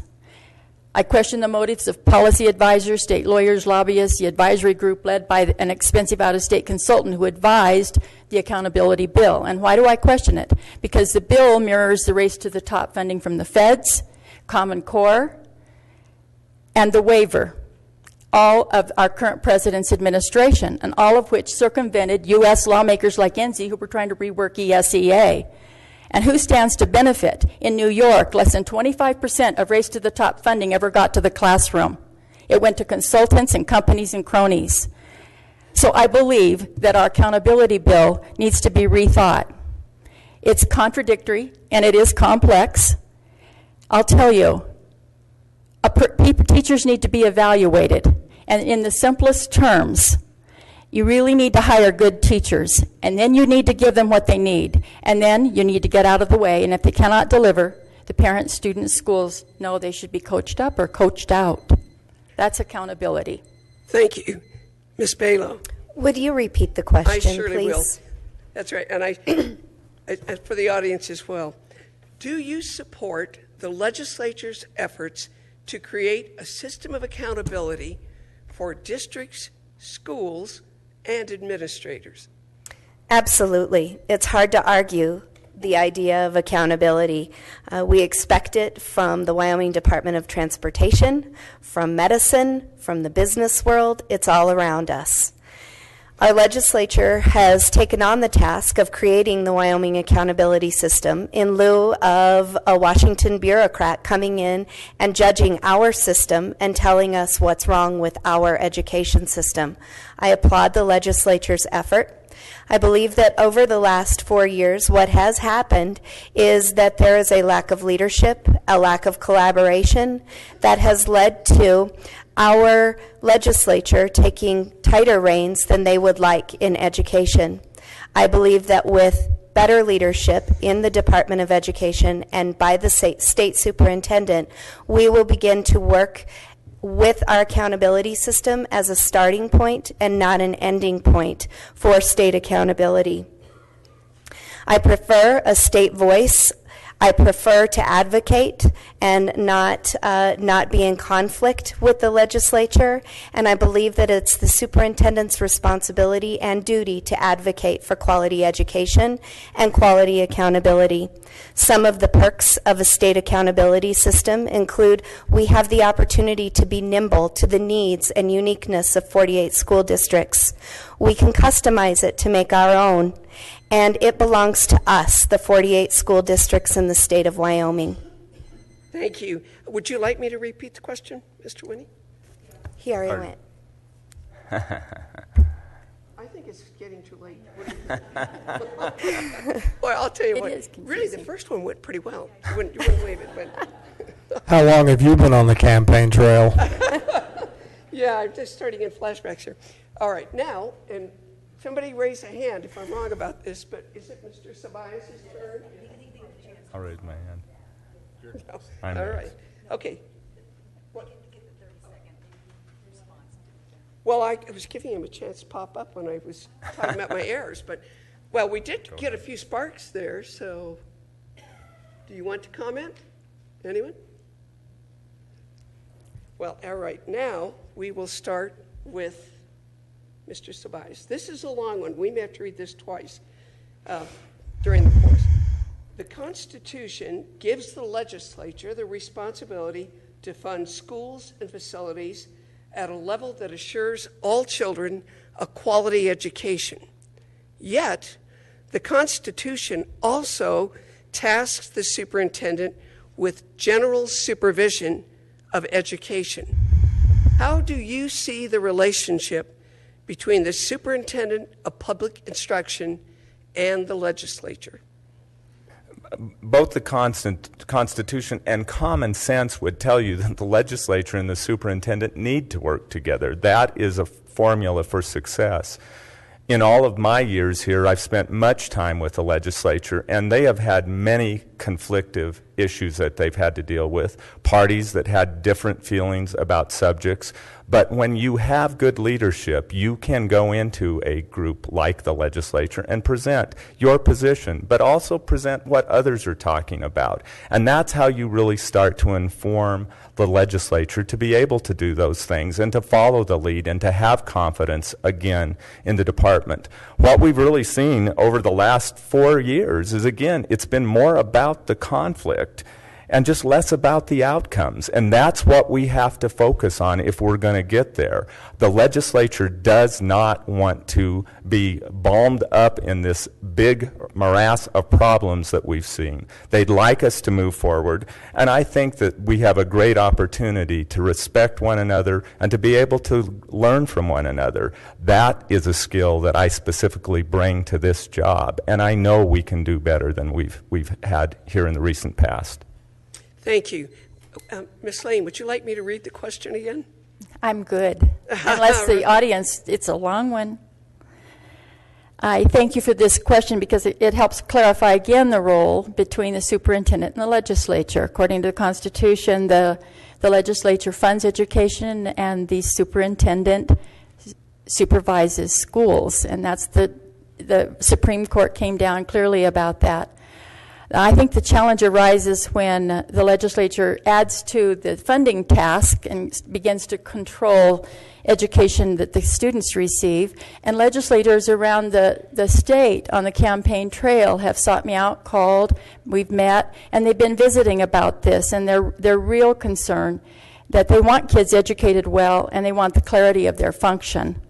And I think that this work requires a leader with a great deal of hands-on experience from top to bottom, if there is such a thing as top to bottom in education, from the teacher's perspective, from a district leadership perspective, and from the Wyoming Department of Ed's perspective, where we had a big budget of $1.63 billion in biennial and 158 employees.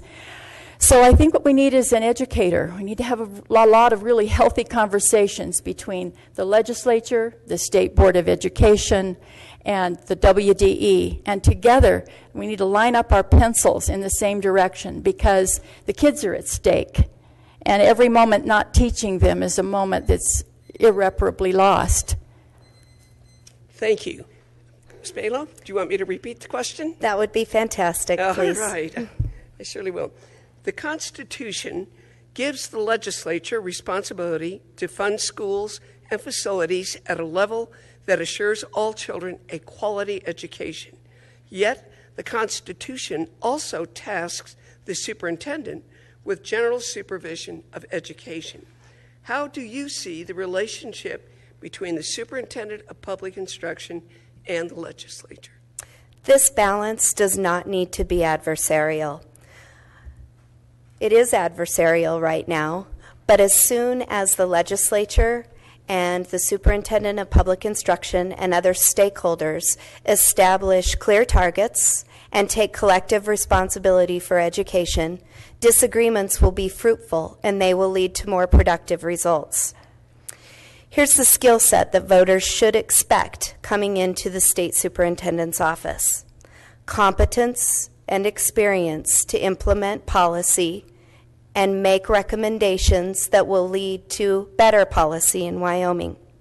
Skills to promote and advocate for sound education policy with the legislature, and the skills to articulate those policies and the actions to the public.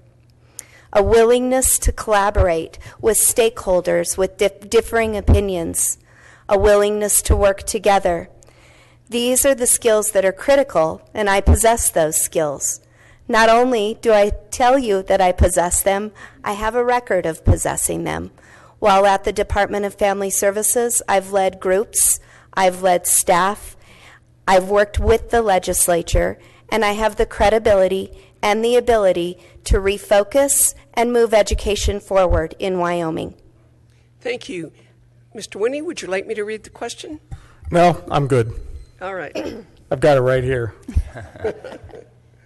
In our system of government, it is important that the governor and his staff and the top 5 electeds take due notice of the fact that the governor and all the rest of them propose and the legislature disposes.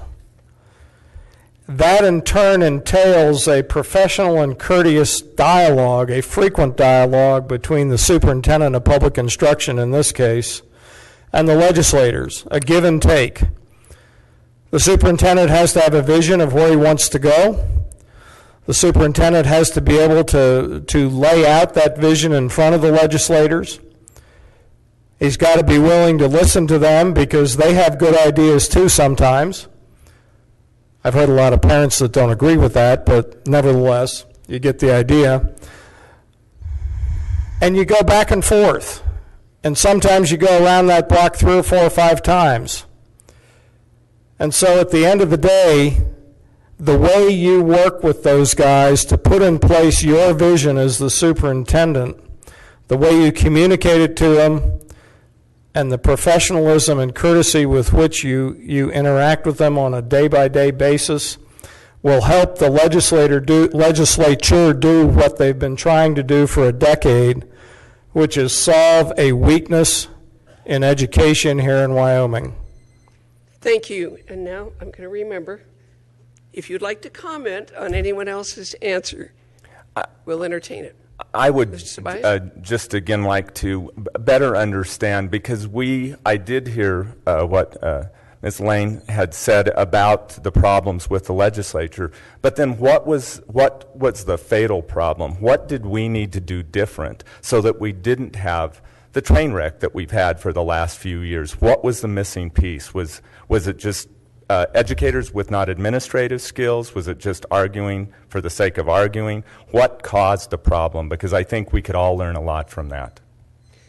Ms. Lane, would you Shall like I to answer? comment? And how many seconds do I have? 30? 30. 3 seconds. 30. Oh, 3. No. 30. You know, when the current administration went into the Department of Ed, someone is famous for saying that no one has any idea how many grenades are rolled under that person's chair. And that is partly because of a rush toward federalizing with the Common Core that had not gone through rules promulgation and yet had already been announced to all the districts in the state who were already going to their local boards to get started. It was a train wreck by, I believe, a prior administration's shuffling around with Common Core in order to get Race to the Top funding. Thank you. Anyone else choose to comment? I would like to comment, please. Go ahead. All right, I heard my opponent mention that being the superintendent of public instruction was supervising schools. I think it's important to note that organizations such as the Department of Education fail when there isn't a strong governance structure.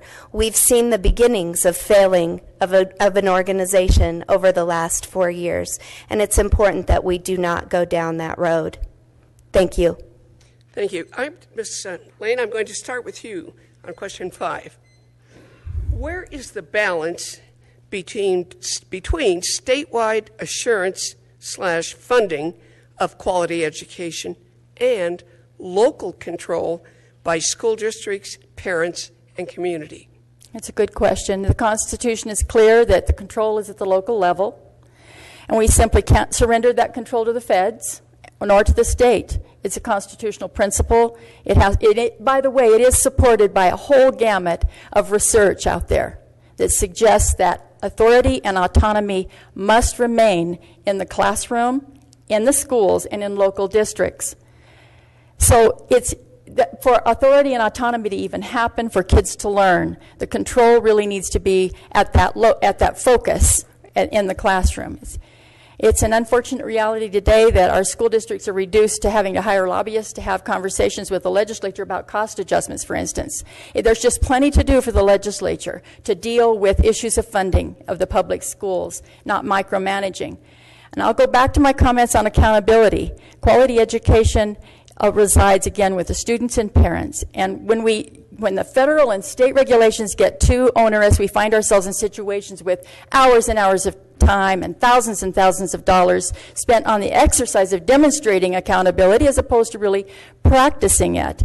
So I think to fix this, we need an authentic conversation with our parents and our communities about what we expect from our schools and how we're going to measure those expectations. No Child Left Behind took us far enough down the pathway of relinquishing control of the daily lives of schools and costly and time-consuming assessments, followed by data collections. And Common Core is far more intrusive than No Child Left Behind ever thought of being. Thank you. Ms. Baylor. Thank you. It's quite clear in Wyoming statute as well as in our Constitution that the delivery of a quality education is in the hands of the local school districts.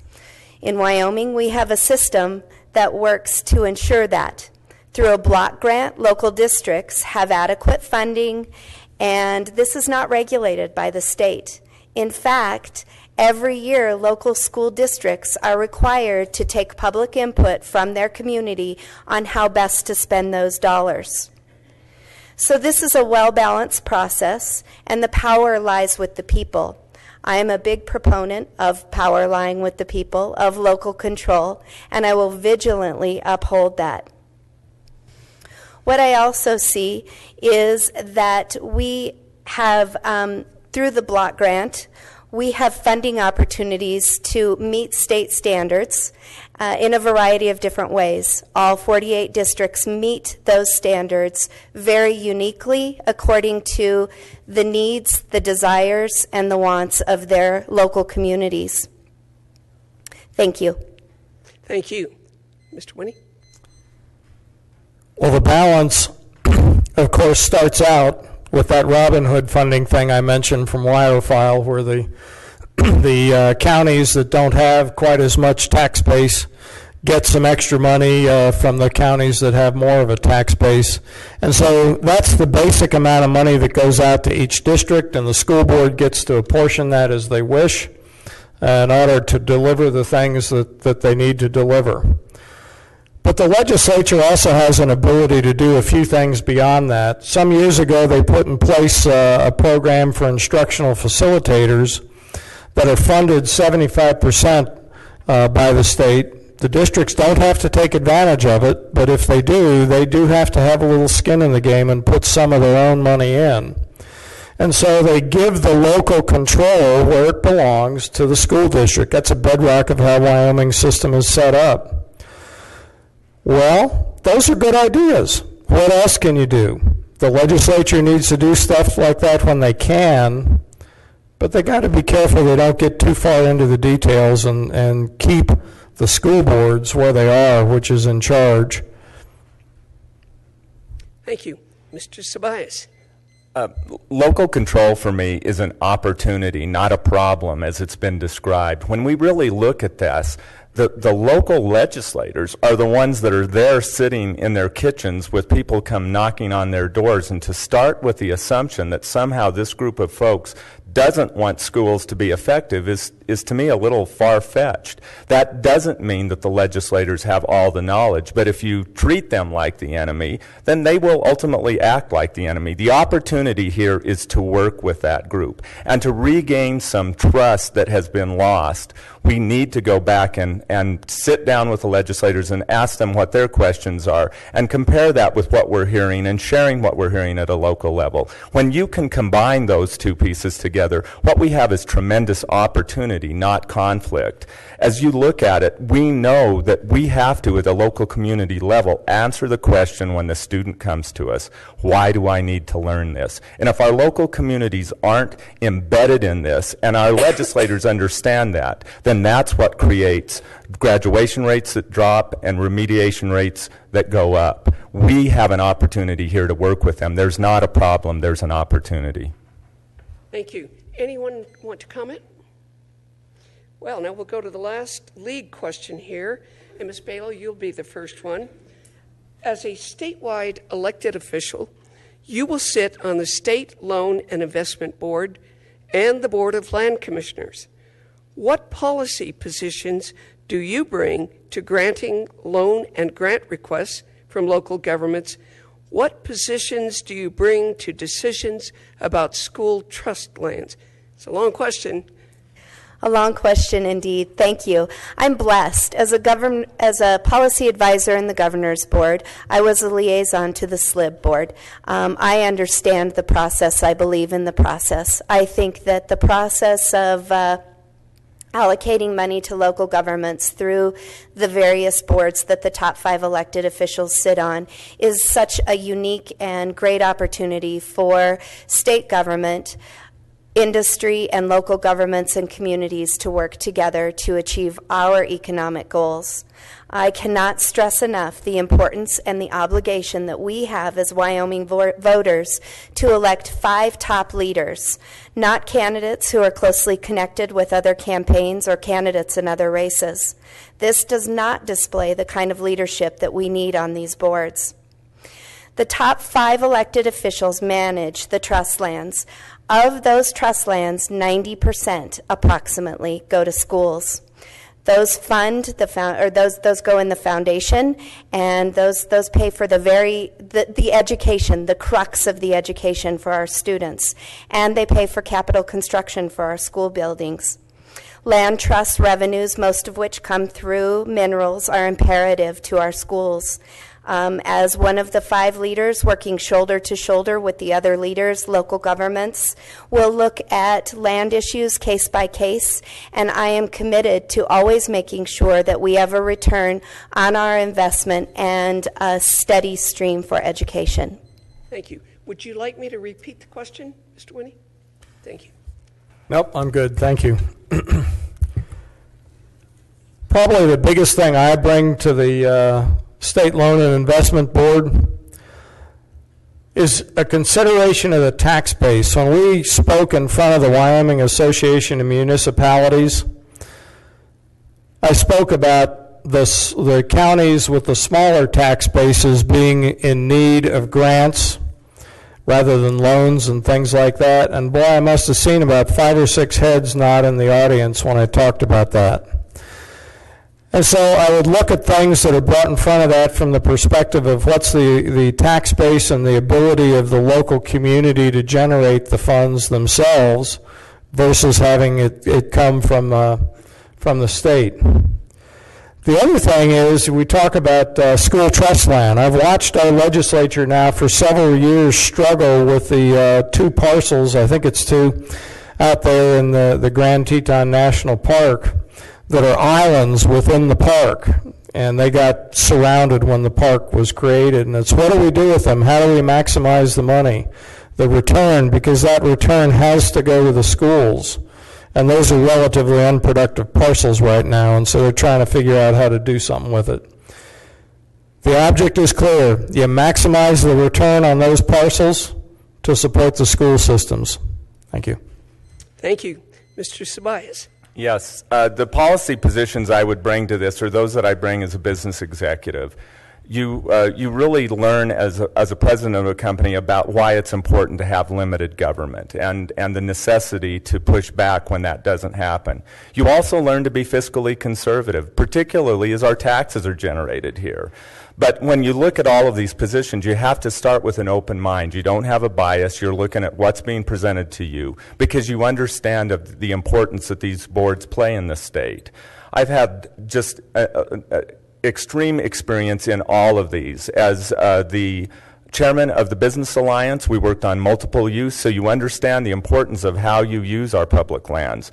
As the president of the Taxpayers Association, you understand the problems between tax versus spend and what you have to do to be careful with that. And then as LEADS, the chairman of our Economic Development Group, how important these funds are to help our state grow and prosper. So I think I'm uniquely qualified for this position. And truly, as you look at the school trust land, you know that this is a major source for our schools, and it has to be managed carefully and treasured. Ms. Lane. Thank you. I believe that I have a responsibility as elected official to treat the school trust land as if it were my own, as if I owned it, as if it the land that the people have. And so trust lands are something like Section 16 and 36 out of every township that's allotted. On very rare occasions, these come up for sale or come up to be traded or whatever, and the process involves the bureaucracy. The Game and Fish writes off on it, the Forestry Division, and so forth. And I just want to say that I think it's terribly important that the ultimate responsibility would be with me to represent the best interests of the people. With the State Land and Investment Board, or SLIB, because I have the principles that read like this: I believe in individual rights, I believe in individual initiative, I believe in fiscal responsibility, and so forth, and that the government is best, it's closest to the people. I wonder about some things about the State Land and Investment Board. I want the government to be closest to the people. We need to ensure predictable, clear, and certain methods so entities can plan ahead. I think most of the work should be done on infrastructure for economic development, and those entities that are seeking funds should have some skin in the game. I wish we would avoid winners and losers at the state level and avoid unintended consequences, which are in some communities, such as Lusk. So I sometimes wonder if we could have a formula to move the money more directly to the counties and municipalities rather than have folks come hat in hand to Cheyenne. Thank you. Anyone wish to comment? Now we are going to turn to questions from the audience. This will be a test of your penmanship here, if I can read this. And we will start with, we started with Ms. Lane, we'll start with Ms. Balo. What is the value of statewide academic standards which guide districts in writing curricula? Who should write the standards? What are your thoughts about science, standards, and the Common Core? Boy, that's a master's thesis there. All right. Ms. Balo, all right, well, with no extra time, we might say. But. All right, that is cumbersome. I couldn't even catch up. Could I please ask you to repeat the question so that I can just make sure that I cover it? It's really sort of a three-part question. It is.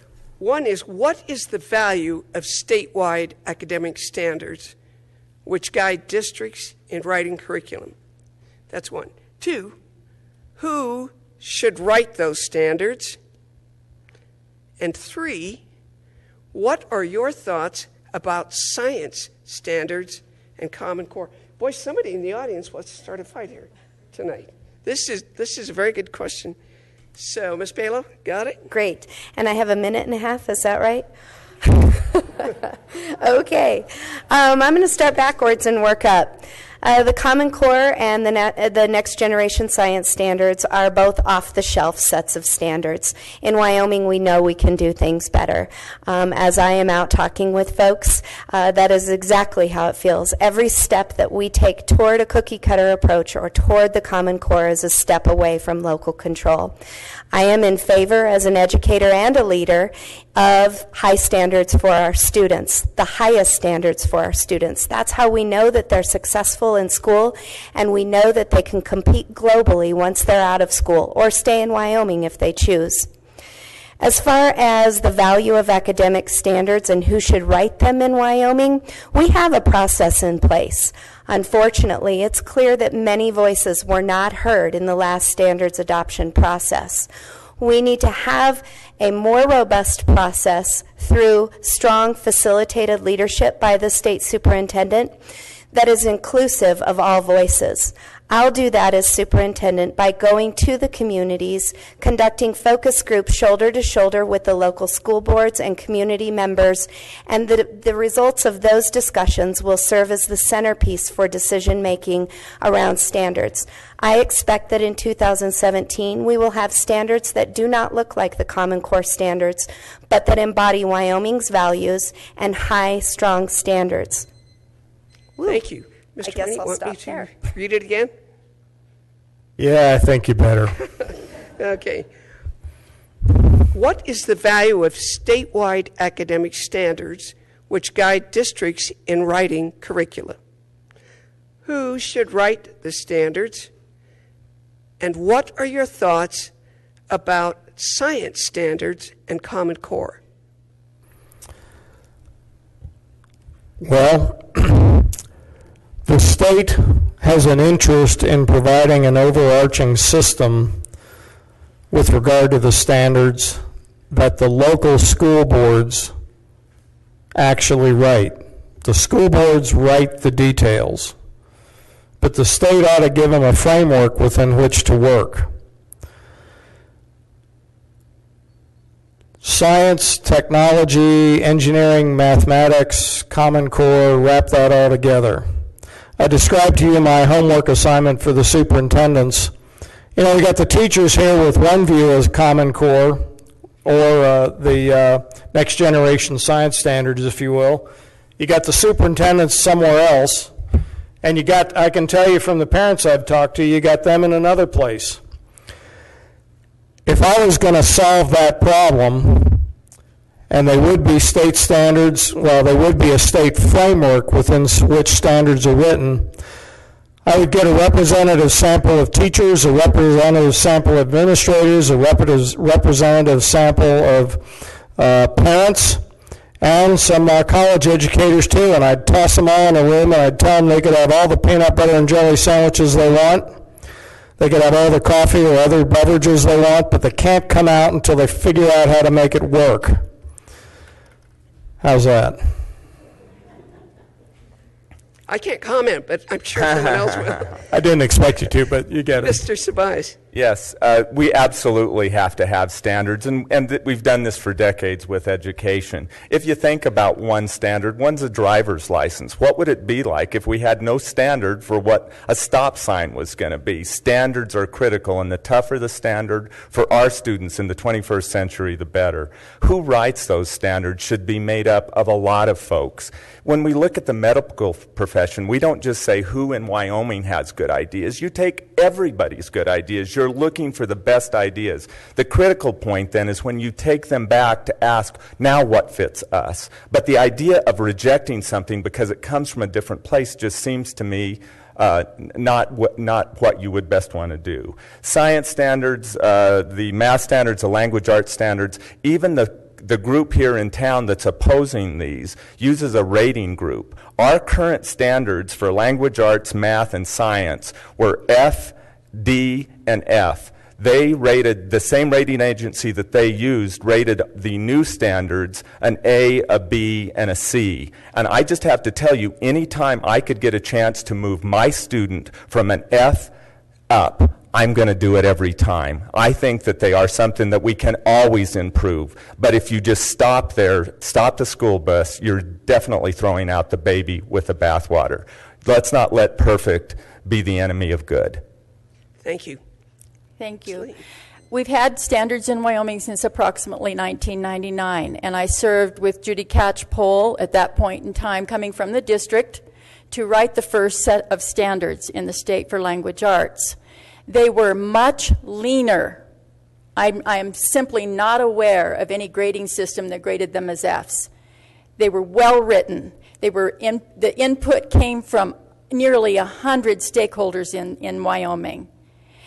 The standard doesn't tell you how high to read. It tells you the process for reading. It expresses a value. We've had standards. They were informed by stakeholders. They were informed by our professional organizations out there. And yet, we still hear complaints in our state that we're not doing a good enough job in education. So I think there's so much more to the story of educating kids than standards. Oftentimes a standard sits here, as in Common Core, as a way to get to an assessment, a national assessment, a state assessment, as a way to get to teacher evaluation, as a way to collect data. And too often, none of that system really grows kids. So I would like to maintain that we have leaner standards at the state level and a leaner assessment at the state level with way more public input in our state, and that we focus then on supporting our schools so that every single student does have a fabulous education. Thank you. Anyone wish to comment on anyone's answers? I would say on this topic in particular, it is so complicated because there's great confusion between a standard, how it's approved, and it absolutely, in our law, it's required 4 times to have the public involved. And if we're not doing that well enough, and I don't think we are, then we should do more with it. But that once you get that standard, everything about how it's implemented by law is done at the district. And so if you say that I think those are all good things, a standard that we agree on that's implemented at the district. And we ought not confuse the subject because I think it hurts our citizens. Ms. Lane. The problem was that in 2009, before the standards were ever even written, the new Common Core standards, the former superintendent, the former chief sent out to all the districts in the state and all the leadership in the state that we were going to adopt Common Core standards that did not follow the rules. We had not gone through rule promulgation. We did not have public input. So the cart was so far the cart was behind the horse, or whichever way that goes. And you know, there are rules for a reason, and we needed to follow them. That alone causes chaos in state education.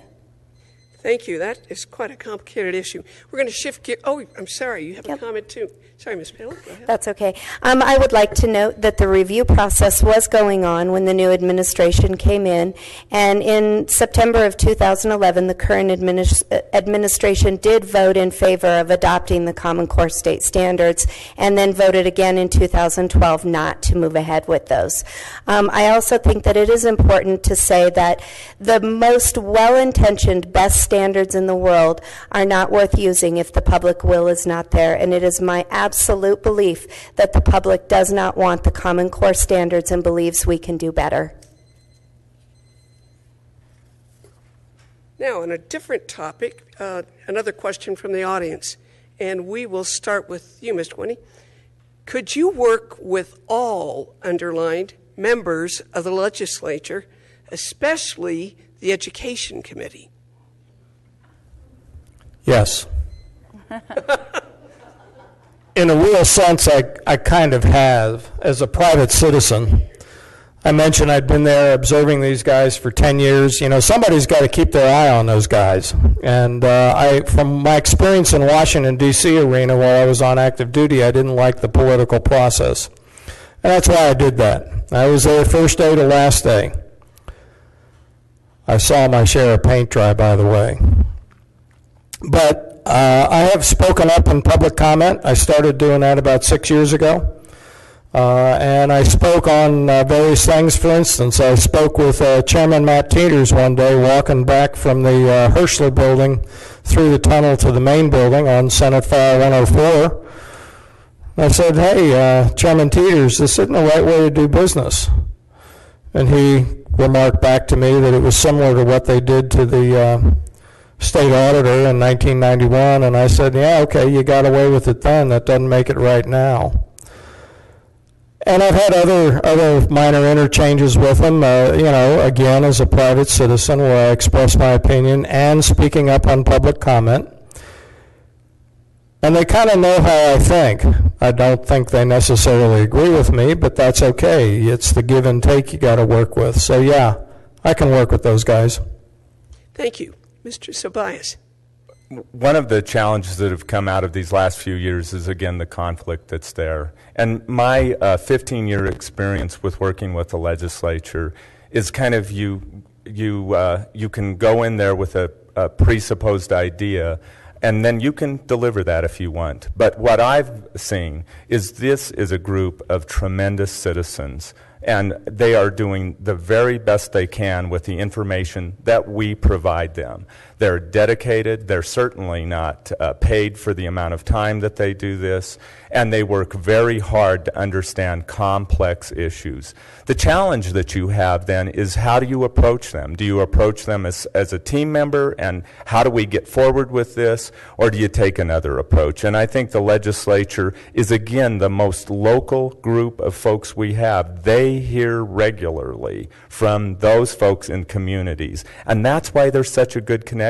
We shouldn't, at the Department of Ed, think we're the only ones that have good ideas about education, because they're talking to their local communities probably more than we are. That's a team that absolutely you can work with, and it's been my experience and my great luck to be able to do that successfully throughout my entire 15 years. Thank you. Ms. Lane. You know, I believe, yes, the answer is, in Bill Winnie's words, is yes. It will be imperative to work with every member of the legislature, and this is particularly important with the Joint Education Committee.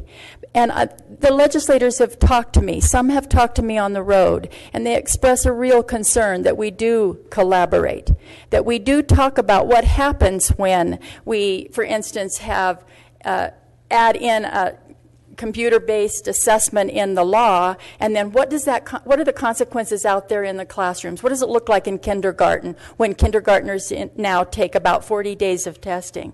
I think that there's a need for open dialogue, need for trust. I really think that I share much in common with the legislature right now, with integrity and fiscal responsibility and personal responsibility. I think that in the end, we all believe in local control, and because that's the only place for excellence to go to work. So the answer is we will work together, because not to is too big of a loss. Thank you. Ms. Palo. Could you repeat the I question, sure please? can. Could you work with all members of the legislature, especially the Education Committee or Joint Education Committee? Thank you. Perhaps the best way to respond would be to just share a story and an experience. When I was at the Department of Education, the Reading Assessment and Intervention under my leadership, that program went under a management evaluation audit, basically a program audit by the Legislative Service Office and the Management Committee. As a department at the time, we viewed that opportunity, which lasted over a year and hundreds of staff hours, as an opportunity to improve, as an opportunity to recognize and acknowledge that these were our legislators who were asking for this audit, and they were speaking and representing Wyoming citizens. Instead of creating a conflicting or friction environment, we worked together to make reading assessment and intervention better. The process, again, lasted over a year. The follow-up was scheduled to last 3 years. 2011, fast forward, we were required to be in front of the Management Audit Council quarterly. In 2011, I attempted to get our work from the Management Audit Committee as a department in front of the current leadership, and it was returned on my desk. Not once, not twice, not even 3 times. I'm the one who called the LSO and said, we're not going to be testifying you or giving an update because we are not able to continue going down the road to improvement that we set out together. That's a problem. I'll work with the legislature, not against. Anyone want to comment? Now I've got a hot one for you here. In fact, here's another 2-part question. They're getting their money's worth out of you people tonight. All right, 2-part question. First, do you favor or oppose the teaching of creationism in the classroom? And 2, what do we do as far as revenue if Wyoming declines federal education funds? And Mr. Ceballos, this hot potato is going to you first. Sure. And in fact, this has been one of the issues, creationism, that has caused us not to be able to agree on the science standard. And it seems to me it's something we've talked about for a very long time. And that schools have worked this out. In many cases, you can offer to parents that don't want that subject to be set aside. And that's how local districts have been dealing with this. There are options to it. But if what you say is that if that somehow is one of the problems, then we shouldn't adopt a science standard again as you're looking at that. Those are the kinds of things where I really do think we're throwing the baby out with the bathwater. So I think there's ways to deal with the most controversial subject and respect that you're going to have parents that have different perspectives, and there ought to be a way to fix that. In terms of the revenue dollars that are there, you know, our revenue dollars still from feds, when you look at all that we spend, are not a great number. When you look at both state, federal, and local dollars, that they're today somewhere around $1.8 billion in a biennium. And the amount that we're getting from the feds, if you really wanted to say we don't like to do what you're doing, you give them away, you could. The problem will be with districts and how do you make it up. But I think that that could be a discussion if we got to the legislature and we felt that there was just too many onerous rules. That could be one of the options, as well as suing. Thank you. Ms. Lane, want me to read it again? Or? I think I'm fine, thank you. Talking here about teaching in the schools, creationism versus evolution or global warming, issues that are controversial. I want you to know that teaching out there with those students, that the more controversial it is, the more chaos that happens around controversy in the classroom makes it very hard to teach. The bottom line is, it's not about whether or not I believe in creationism or whether or not I believe in global warming, but instead local control about setting that curriculum. And so I'm worried about the NGSS standards because they're very dense, and they really do, when you read them, intrude in on curriculum. So the local districts have to respond to the parents, their concerns, their communities. In here, in this district, 10 or 15 kids leave during the science unit. And I feel like what we have to do, I never did teach science, what we have to do is to figure out a way as teachers to be able to teach the students in front of us and their parents who stand as shadows behind them. And that's really important. They get to have the final say, your local board and your parents, about when do we teach issues that they find controversial and how do we do that. As an English teacher, for instance, if I were teaching theme and somebody didn't want me to teach the grapes of wrath, I could probably accomplish it with great expectations. It would be very important to be nimble about what we do on a daily level so that I can have all the ears of my students Okay, we'll have awake. to cut you off, and we'll give you another opportunity on the funding later. Ms. Balo, want me to read it again? One more time, please. All right, I'll be glad to. Do you favor or oppose the teaching of creationism in the classroom? And 2, what do we do as far as revenue if Wyoming declines federal education dollars? Great. As a state superintendent, I don't believe that it's my position or responsibility to either favor or oppose teaching creationism in the classroom. The standards are the finish line. How we train to get to the finish line, how we train to do the race, is up to each district locally. Let's make those decisions locally.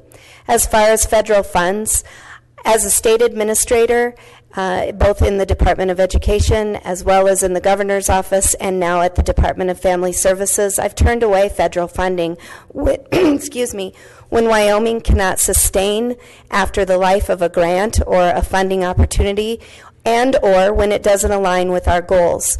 Much of the federal funding that Wyoming receives aligns with our goals. Let's take, for example, Title I funds. Those benefit at-risk kids. They align with our goals as a state. They aren't onerous, don't have too many strings attached that we don't already do, don't create a lot of duplication in work, and we ought to be seeking those funds. We pay into the federal tax system as well, and those are all our dollars as well. Let me give you another example. Our state applied for a grant for early childhood. I recommended to the governor that we not move forward on that grant because we could not sustain after the life of that grant. It's important to look at every funding opportunity singularly and decide how onerous it is, how many strings are attached, and if we can sustain with state dollars. Thank you. Mr. Winnie, you want me to read the question again? Yeah, you better. 2-part. 1, do you favor or oppose the teaching of creationism in the classroom? 2, what do we do as far as revenue if Wyoming declines federal education funds? Okay, first part of that. How our school boards solve the problem of teaching science to our young people is the school board's problem, the local board. One of the objections I've seen with regard to next generation science standards, I attended a thing up in Casper, golly, must have been 6 weeks ago now, is that the next generation science standard proposes to give the answers to students as to what the science means. I've long objected to that as a methodology of teaching. You should let our young people draw their own conclusions. And when you get down to how a local school board decides to handle the creationism versus evolution versus whatever else, that's their business. And it's not our job up here at the state level to get into that level of detail with them. Federal funds. In part, federal funds is a political decision. There's a couple things you got to keep in mind. Bureaucracies are always trying to control you, and they use money to do that. I've seen my share of that in my time in the Washington, D.C. arena. But sometimes they give you this grant, and then you have to pick up the funds later afterwards. We have a sizable chunk of our state education budget that comes from the federal level. And we have to be very careful that we as an education, the Department of Education properly prepares to ask for those if appropriate, but at the end, that's a political decision whether we take the money or not. Thank you. Anyone wish to comment on the other's answer? Ms. Lane? To Mr. Winnie, it's about 6% of the budget. It comes from federal monies. And we can certainly, we're so very lucky in Wyoming, we can certainly cover for that if we need to, if the federal strings are too onerous or if it doesn't match the values of Wyoming parents and communities. So that's, I think, it puts it in perspective exactly where we are with that. Thank you. Do you want to comment back? Yeah. Surely. 6% isn't quite right. For instance, the federal funds, the mineral funds that come in from the federal is like $100 million bucks. If you take the thing in toto, it's a good bit bigger than that. We have some very good questions here. We don't have time, but I think you candidates should get a copy of these because it would be good to be able to answer them. So now we will have you do your 2-minute closing. You're free to cover any subject you want, and Ms. Lane, we'll start with you. During these last 4 years at the Wyoming Department of Education, not quite 4, what we had happen was scores went up in the state. They went up in every content area, and they went up in every grade level. We reverted about $1 million back, which is unheard of. Both of those two are unheard of. We reverted $1 million back to the state. We had a settlement with Pearson, the assessment company, and $2.7 million was applied against what we owed them from the prior administration of the assessment. We scrutinized every single federal program for federal strings, and we put students before the bureaucracy. We put parents before federal strings. If I am elected, we will go back to the notion that it's wonderful Wyoming has got exemplar teachers who can pass the torch on to other teachers in our state, and that wave will mean that our kids benefit. So I think that we are at a crossroads in Wyoming education. You can elect me, someone who deeply knows how schools work and how improvement happens, what classrooms and schools from K through 12 look like, and what we can learn from one another. When you elect me, you have an executive with a vision. I know the goal, and I know how to get there. I know who must be empowered to deliver that excellent instruction. I know how to explain that to the legislature and the governor. I know Wyoming education, and I love it. When you elect me, we will work together. And guess what? Our students will learn, and they will love the learning. They will become better citizens. They'll become better workers as they take advantage of the wealth of college and career training options out there for our lucky kids. Together, we can have the best teachers, the best schools, and the best students in America. Thank you. Ms. Palo. Thank you. Excuse me. I'm a candidate in this race because I'm uniquely qualified to bring the necessary leadership to the Department of Education, to the State Superintendent's Office, and to the state of Wyoming that is so dearly needed right now to heal and move education forward. 2 things need to happen. We need to heal a broken Department of Education and broken partnerships across the state, and we need to move education forward. I'm running on 4 planks to a platform: enhancing local control, too many top-down mandates from the state level right now across the board. Those are a result of leadership not collaborating with one another, and at the helm is the state superintendent. I'm running on enhanced parental control. As a teacher, enhanced parental involvement. As a teacher, I know that when my families were involved in their children's education, that was the heart of their success, and their success went up. I'm also running on tackling the controversial politics that have overtaken the education system in Wyoming for the past 4 years. When you open the paper in the morning, I want you to read about the successes and challenges in education, not the successes and challenges and the wins and losses in politics and education. I will collaborate with educational partners, some educational partners who haven't been collaborated with during this past administration and maybe even years before that. I've made tough choices to be in this race. I'm a mom of 2 children who are in public school, and they are thriving this summer. They've been on the campaign trail with me, and they're doing well, but it's been tough as a mom. I'm running because I'm an educator, and I know we can do better. As a mom, I know we can do better. My children have accessed services, and I've felt the challenges of our education system. I've dealt with those at the local level, and I want to create a governance structure at the state level to make sure that local successes continue to happen. Thank you. Thank you. Mr. Winnie. When I've spoken in front of some of those committees in the legislature on some of the bills, I've said this bill, whatever it might be, is about what we want Wyoming to look like in a generation. That's not what we're talking about here. What we're talking about here is how we get there. And it's our young people that are going to get us to whatever that vision is that we have of Wyoming. One of the ways I did business on my ships was get the system out of the way of the wrench turners. Well, here we're talking about teachers, we're talking about professionals, but you get the idea. If you want to see what kind of ships I ran, there's a tab on my website, billwinnie.org, labeled Excellence, and you'll see some stuff that will tell you a thing about how I did business. One of the issues we face is bureaucracies want to control. That's how bureaucracies work. It's in their blood.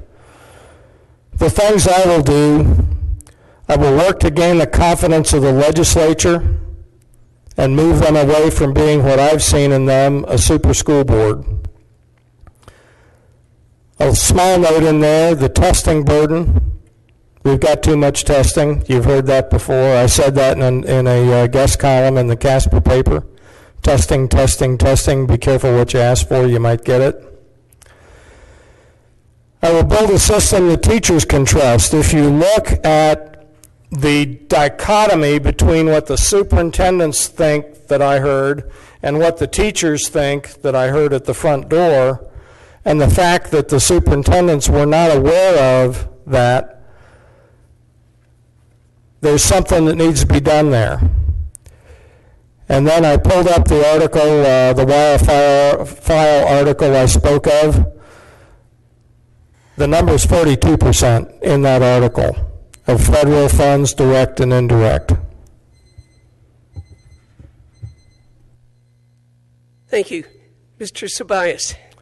Yes, and I think we'd all like to thank the League of Women Voters for doing this. It's hard work to be able to get out and talk to folks, and we appreciate you giving us that chance. This job fits me to a T.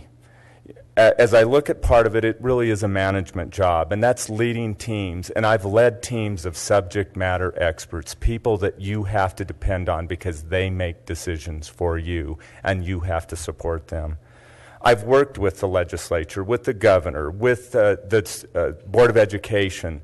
These are places that I'm familiar, and I have a track record of being able to work with them. That doesn't mean always saying yes, but that does mean getting to yes, figuring out how to work through a problem. I have a limited government background, and it's simply because I've been the president of a company that's 10 times had to sue the government to say don't do that anymore, and I've won 9 of the 10, so I understand why limited government's important and why your local communities are so critical. I've developed a passion for education because of my parents, because of what I've been able to experience here, and the last 3 years working on my doctorate over at UW at the College of Ed in Ed Leadership. Education is not a partisan issue. It is an issue of focusing on our students, and that's what we've got to return to, not arguments, but results. If you'd like to know more about me, you can go to mikeforeducation.com, and I would ask for your vote. Thank you very much. Thank you. And before we all leave the room, I think we should thank these men and women for running and for their answers. Thank you. Thank you very much. And Marguerite always has a final word from our sponsor. I think we should also thank Kathy Carpin for her able navigation.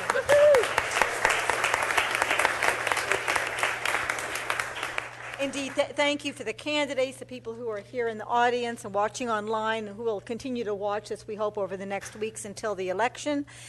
Tomorrow night is the forum for governors, so we hope you'll be back. We hope to fill the room again.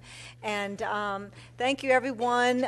Thank you for trying to get informed about your government, because it is our government. Thank you very much, and good night.